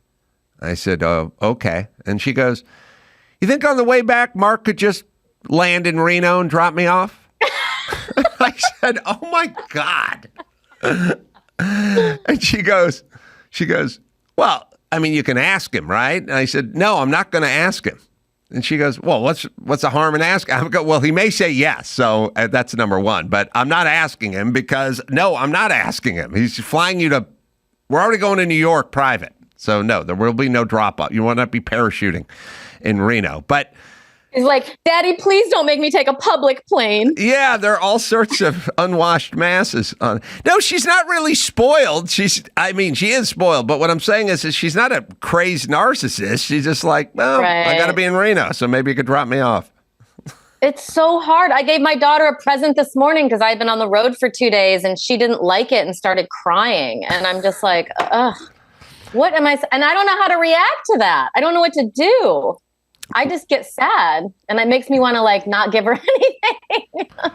Well, I don't know how Moshe is, your husband, but are you guys on the same page? We are, but he's much more stern than me. He would have just walked the present over to the girl across the street and been like, okay, fine. It's not for you. And then I'm sure she would have like changed her tune a little bit, but I didn't know what to do. I was just like, I went to 3 different stores because I went on TikTok and this babysitter woman's like, get your kid a mystery box and fill it with all these fun things. And then when she does everything you want her to do, then give her the mystery box. So she kept her room clean for 2 days. So I gave her this mystery box. I don't know if the box was too big and she was expecting way more things to be in it. Also, maybe you shouldn't take advice from people who don't have kids. Like this was just like a babysitter on TikTok. My thing is, and I don't know, people don't take well to it, but I don't need to be the number one dad in the world. My kids are so far ahead of the game and they're light years beyond how I grew up that whatever, like they're fine. You know what I mean? Like there's a lot of talk. Like you got to get them learning a second language early. And there's a lot of, you got to get them into pre-K so they don't fall behind. And I'm like, or not. Or they could just grow up like we grew up and they're fine. Yeah, I think that's a really good point is like, I don't need to be the best mom in the world. Like, I'm trying to I filled the box with like fake snow. I went to Michael's and got fake snow so she could pull all these like toys out of the mystery box. And I'm sure some of it's age appropriate. Like she's only 6. So it's not like she quite understands like, I don't know. It's just, it is a bummer. And just hearing how we all grew up, I'd never got any present or mystery present or anything. Well, no vacation. I think what it was, regardless of your family's income, your family, God knows my family, they weren't interested in impressing us. I was a kid who was basically a liability and a pain in the ass, and nobody was even that interested in what I thought. Certainly, they didn't care what I thought of them at all. You're so right. That is such a good point. It's a bizarre thing. It's like my dad passed recently. My mom passed a little bit before that. And sometimes I think back on it, and neither one of their kids much liked them, per se. Like, they didn't have a lot of respect for them or whatever. And maybe we can improve on this a little bit. A little bit. But no, what I'm saying is they didn't care what their kids thought of them, which is a kind of a weird thing. I do care. Now, I don't care how much they like me per se, but I do want them to respect me. And I don't mean in a disciplinary way. I want them to go, my dad was there. My dad took care of business. He took care of us. He was fair. And they will like me through elimination. But I want them to go, he was there, he worked, and he took care of us, and he took care of business. Which I would never say about my parents. But they don't care. All right, well. You depressed? Wish me luck. No, I just mean, I why do I want her to like me so much? I don't know. Why? Why do I? There's something weird. Like I do. It's the weirdest thing because my daughter, way more than my son, but like my daughter sometimes will go like, could you get me tickets to the whatever, the Lakers or some event or something, and I'll go, oh, yeah, geez. And then I feel like I'm on the clock and I'm like making phone calls like, hey, Jimmy, my daughter really wants to go to the Oscars this year. Do we? Oh, yeah, okay. No more laminates, huh? Okay, let me call Dixon, your agent. Let me see what I can get. Like, I'm moving. My parents, if I said to them, "Hey, I want to go to Magic Mountain," they'd go like, "Yeah, me too. Now fuck off," and they just go in the other room and shut the door. Like it wouldn't weigh upon them. They just go like, "Yeah, all right." But look how successful you are. How are these kids going to be successful when we're always trying to bend over backwards? I have the answer. Okay. All right. They're probably not going to be successful. But Adam. No, here's what I'm saying. They will find a passion. And if you have a passion, that will supersede your super lazy work ethic. All the people I know that have a real passion for whatever it is, they're into it and they do it a lot, and the kids of really successful people that then became successful were really passionate about something, meaning that's their drive. That's the motivation, not poverty, not desperation, not insecurity, not all the things that motivated us, a passion. Right. And then hopefully they understand that they got success because, your dad is also a director or your dad, it's like, I think a lot of people do kind of think they did it on their own, even though their parents are like incredibly connected. Yeah. I mean, Nepo babies and all that. The problem with that argument is it kind of keeps going. Like, just being born in these modern times is a huge, windfall for anyone being born now. There's clean water. There's, you're not in the middle of a war. You're not going to die from some really easily curable disease. Like, you can go, okay, that's a blessing. Living in the United States, that's a thing, Right. At some point you get to, Francis Ford Coppola's My Uncle, and you go, all right, that's even better. But really, we're all just sort of lucky to be here. My friend Ricky Lindholm calls that the perspective police. Mm-hmm. Where you're just like, well, because it's like the fact that you're attractive or the fact that, there's so many things you can have going for you that aren't like being incredibly connected. It's just, like you said, it's hard when you do everything yourself. Like, it took me so long to even get anywhere, but I suppose I'm better for it. Well, I mean, you make your living doing comedy, which is That's very, cool. very rarefied air. You don't Yeah, have a you're right. normal job. And Adam, we're teaching this comedy camp. Oh, that's right. Comedy Fantasy Camp. Leno's going to be there. Is this your creation? Ostensibly, what it is, and by the way, Leno's there, Patrick Warburton's there, who's becoming a funny stand-up because he opened for me in Reno, and he's a good, Cool. he's good, interesting. Natasha will be there. Brad Williams, right? Brad's going to be there. Oh, he's right. Okay, cool. Yeah. I'll write that down. So what happened was I interviewed the guy who did Rock and Roll Fantasy Camp a few times, and he was a really interesting dude, and it was a really interesting thing. He'd been doing it for like 30 years and getting all these great A-list rock and roll legends to show up, and they liked teaching people, and playing music with them, amateurs. And so then the notion of, well, why aren't we doing this for comedy? Popped up. Like, it makes sense. Right. You do a rock and roll version of this. What about a comedy version of this? And here we are. It's heading into season 3. January 26th, by the way, through the 28th, and Natasha's signed on. It's fun. And the thing that I was kind of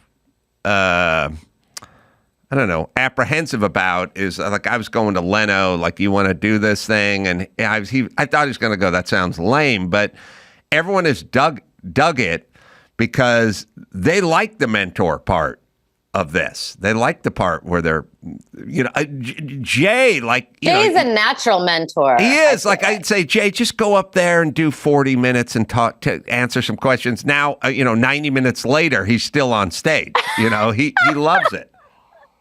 That's how Byron Allen is too. Mm-hmm. I mean, you can just tell like these people, they get so much from like, just speaking and helping out and talking to people. And I hope I don't have to go up there for 90 minutes. No. Who's the list? Is Caroline Ray doing it this year? And we'll figure out the whole. I know Brad Williams is doing it this year. Now, Natasha, I was talking to somebody yesterday. I said, I'm going to talk to Natasha Leggero. And then I said, last time I talked to her, I asked her if she flew a prop plane or jet plane, and she didn't know the difference. Will you leave me alone about this, Adam? I am a woman. I don't have time for these adult male baby toys. I don't know what a prop plane is. Why would I? Because it's got a propeller in the front of it versus the jet engine, which is different. But you'll be glad to know that when I asked a woman who was standing next to me, she said, I don't know. I don't know the difference. And then turned to a guy who was 30, who was buzzed, but 30. And we said, do you know the difference between a prop plane and a jet plane? And he went, I don't know. And I thought, wow, now I'm on the run. I'm in the minority here. You're like, whoa, Natasha's not as stupid as I made her feel that full day of taping. Well, but to be fair to me, it wasn't just you. It was also the associate producer or one of the producers who came over who was a female as well. Although maybe, I have a thought, Natasha Leggero. Are you ready? Okay. Is there an unspoken code with women where when you're making fun of one woman for not knowing something, the next woman comes over and says, I don't know it either, in solidarity? Like you're sitting there going, you've never heard of Leonard Skinner. You've never heard of the band. Never. Shelley, come here. You've heard of Leonard? No, I have not. Like, is it a solidarity thing? Because guys don't do that with the other. Guys would make fun of the person. Nice try, Adam, but I don't think it's You don't think it's an unspoken female bond? No, but I know now. You do. A prop plane has a propeller on the front and on top, or is that a helicopter? A helicopter has one on top. A prop plane could have one in front, or it could have two on the wings, or four on the wings. There's multi places to put the prop, but it would need to be on the wings or the front versus the jet engine, which would be on the wings, but in certain instances on the tail and certain instances in the middle, like with certain fighter jets. But that's all. All right. Well, now I know. All right. But the other thing we talked about that I thought was interesting was ayahuasca. I did ayahuasca. Yeah, I've never done it, but I'm curious what the experience was like. My experience, it was 2 years ago, and I will say, I don't want to tell you exactly what happened because it's kind of personal, but it was a very, very clear message on what to do, and I didn't do it. Because like Lady Ayahuasca, first of all, you're sitting in this garage, and there's like a spit bucket on to your left and then one on your right. And they're like, okay, you vomit on the one to your right, but the person next to you is going to vomit on the one to your left. Yeah, so you're like surrounded by vomiting, I do want to break down the game film a little because I'd heard about ayahuasca retreats and you go into Brazil and you go to a world-class resort and you have a shaman come by. But I didn't picture like a garage in Reseda. No, we were actually, I don't think we were in Reseda, but we might have been in Arcadia. It was How many people in the garage? Probably like 40. And what was crazy was 10 of them were comedians because Neil Brennan was kind of, he's done it a bunch and he was recommending these people. And, I thought the shaman was really knowledgeable. I really liked it. They played music. This one had a theme, which is finding your inner child. We spent the night there and we did it, I think 5 times total. So when we first got there, the first dose we did, you know, you've got a blindfold on. Oh, but let me talk to you about the retching. So, you know, I'm a polite little woman. Like, you know, when I vomit, it's just kind of like, ooh, you know, like very small. But then you're trying to like concentrate, and then all of a sudden across the room, there's just a dude like, like just in a garage filled with vomit buckets times 40. Well, you're on a kind of like this interesting diet and like leading up the week before, and especially the day before. So you haven't really eaten much. Except what is like, the diet leading up? Like no weed, no alcohol, you know, for like 2 weeks before that. But then the day before and the day of, you're kind of on a liquid diet. So it's not like people are like vomiting it up, you know, vomiting up lasagna or something. It's, you know, it's just like all right. Liquid. But anyway, so that was really taking me out of it. And then I was sitting next to this lady and I was like, so my vomit bucket is right here. And I just want to make sure that you use your vomit bucket. And she was just like, oh, honey, this is my 35th time. I've never vomited. 35th time. Well, these people do it all the time, like almost as a lifestyle. I haven't done it again yet. But so they play music and then I put the blindfold on and immediately I see this woman motioning towards me with her hands, you know, telling me to come inside. And I was afraid, so I didn't do it. Come inside with this woman didn't exist? It was, oh yeah, this is just in my mind. Okay. You know, it's like a hallucination. And she was like kind of gesturing and I didn't do it. And then, you know, 3 hours later, we did another dose. And that time I decided to come in. The same thing happened. And she said, come on inside. It's going to be good, but it'll also be kind of bad. And then I went inside. She gave me a very clear thing to do. And 2 years went by. I didn't do it. And let me tell you something. I'm in a very bad situation right now because I didn't do this thing. I know this is a bad story because I don't want to tell you the details. But she wanted you to do something. But when you say she wanted something. To sell something. Oh, like sell a house or something. More. And I didn't do it. And but she is you. She is your subconscious. Like she's something that's lurking in you, a voice. Right. You know what I mean? I guess. Right. Is she like, how does she know things that I don't know? Why'd she tell me that?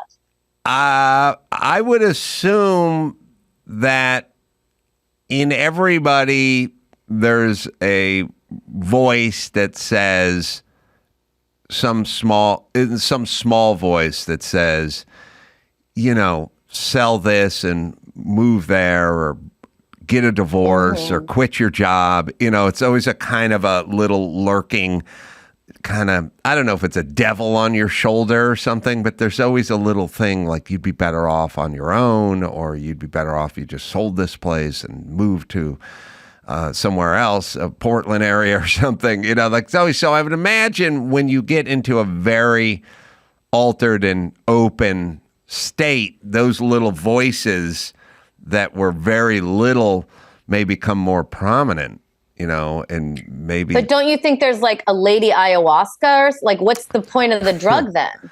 The point of the drug is to put you into a place that is so deep that you're not, I would assume, open to things that you weren't formerly open to.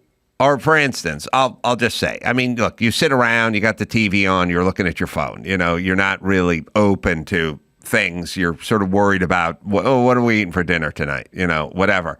I had the experience with mushrooms where you could look at society and you could look at it in a way you weren't formerly looking at it because you're living in it and you're in the middle of it. You know what I mean? Like it's hard to go to that place to almost feel like an outsider when you're in the middle of it, you know? So I think it's probably a way to remove you from yourself. And that voice, I think, is something that you had subconsciously sort of in you. But maybe you weren't listening to it. And then when you went to this place, it came to the forefront. Right. But now I'm having like not even financial repercussions, but like very emotional and very heavy repercussions, personal repercussions for not doing this thing. And then how would I have known that this was going to come to a head? You know what I mean? I have this feeling that, look, people are in various degrees of being sort of in touch with themselves or being able to read themselves or what have you. We've all worked with those people, like examples of like really out of touch or out of reality. Like for instance, there was a guy who worked here a million years ago, right? And this is just a sort of concrete example, but he worked here over a decade ago. And he came in one day and he said, I need a raise. And me and Mike August said, well, you're working on a show that makes no money. And he goes, I know it makes money and I need a raise. And we said, well, there's no commercials on it ever. And there's no inventory, so there's no money. So we can't give you a raise until you start making some money, and then we can give you a raise. And he goes, I deserve a raise. I want a raise. I know it makes money. I said, well, I'll tell you what. I'll help you on the show and see if we can raise some audience and get some money for you, and you can come and do this and do that. And he said, that's not my job. I don't have to do that, but I would like a raise. And then at some point, me and Mike looked at him and went, oh, okay. Okay, let me and Mike talk about it privately for a second. Just step out, shut the door, and then we'll work this out, and then we'll come back. And then he left, and I said to Mike, how long do we have to sit here so he thinks we were talking about giving him a raise? And he goes, I don't know, 10 minutes? I go, all right, well, let's just sit here for 10 minutes. And then he came back, and we said, you know what?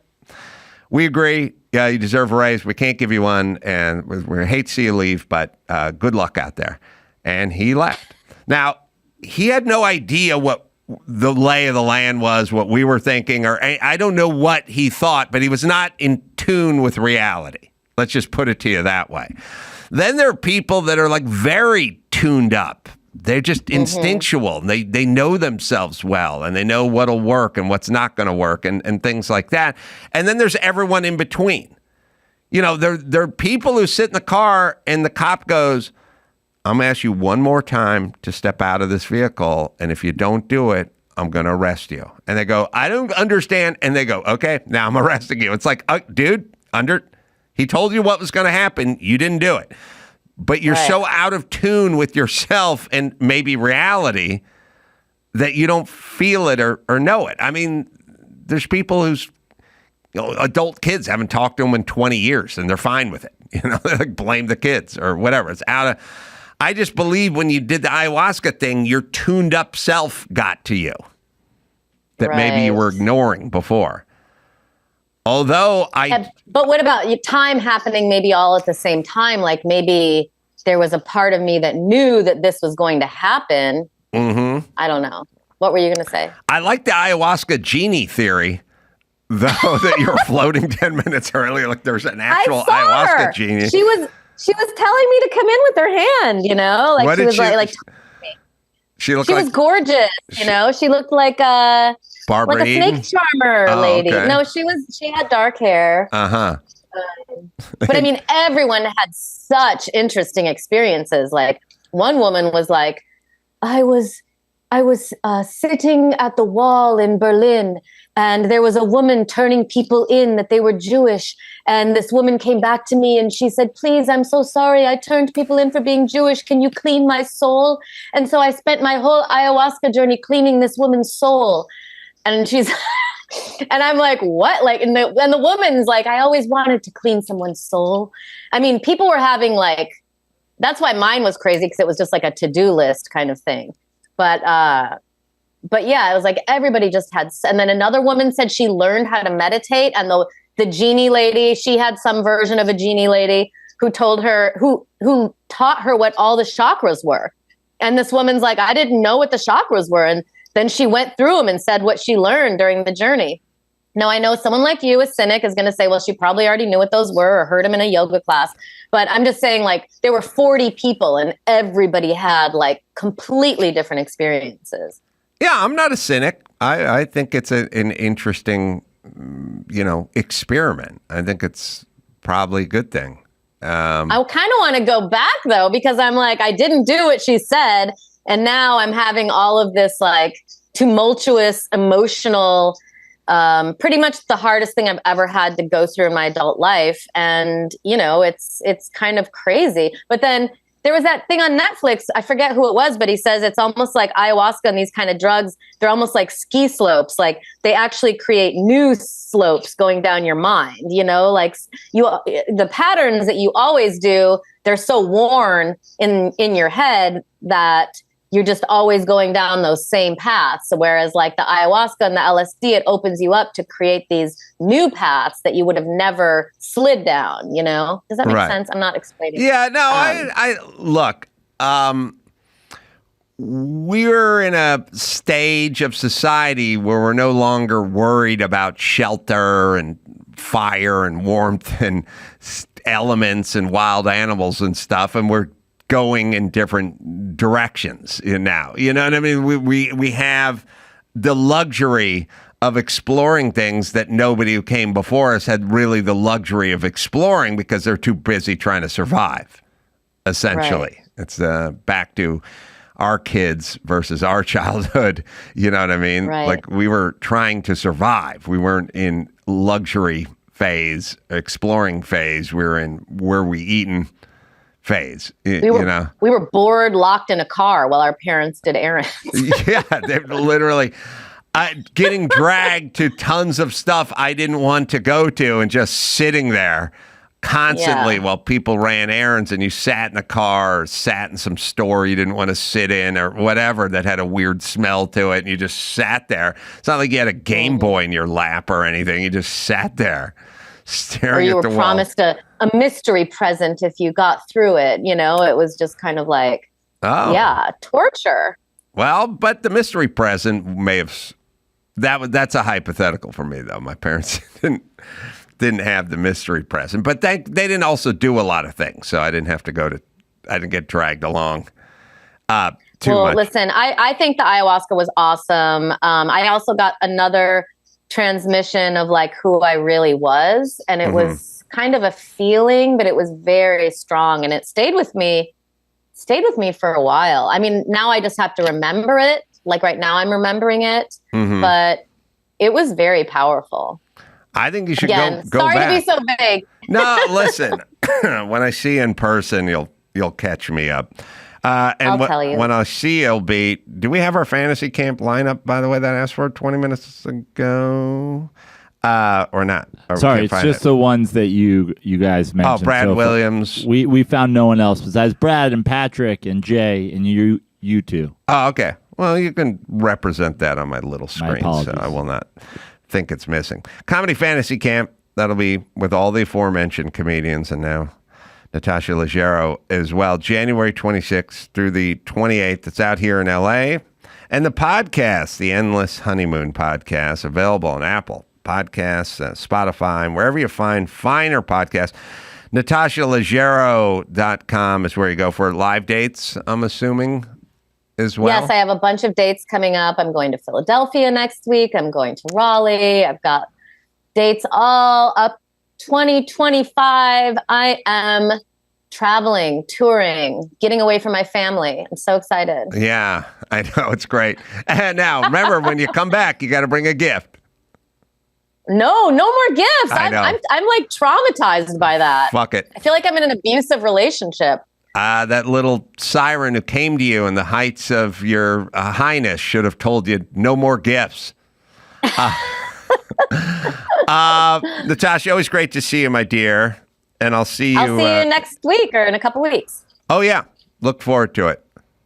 Okay. Bye. Bye, Natasha. Also, Gene Simmons and Natasha Leggero and me at the Ice House. That'll be tomorrow in Pasadena. Just go to AdamCarolla.com for all the live shows. Until next time, Adam Carolla for Natasha Leggero and Gene Simmons and Mayhem saying mahalo.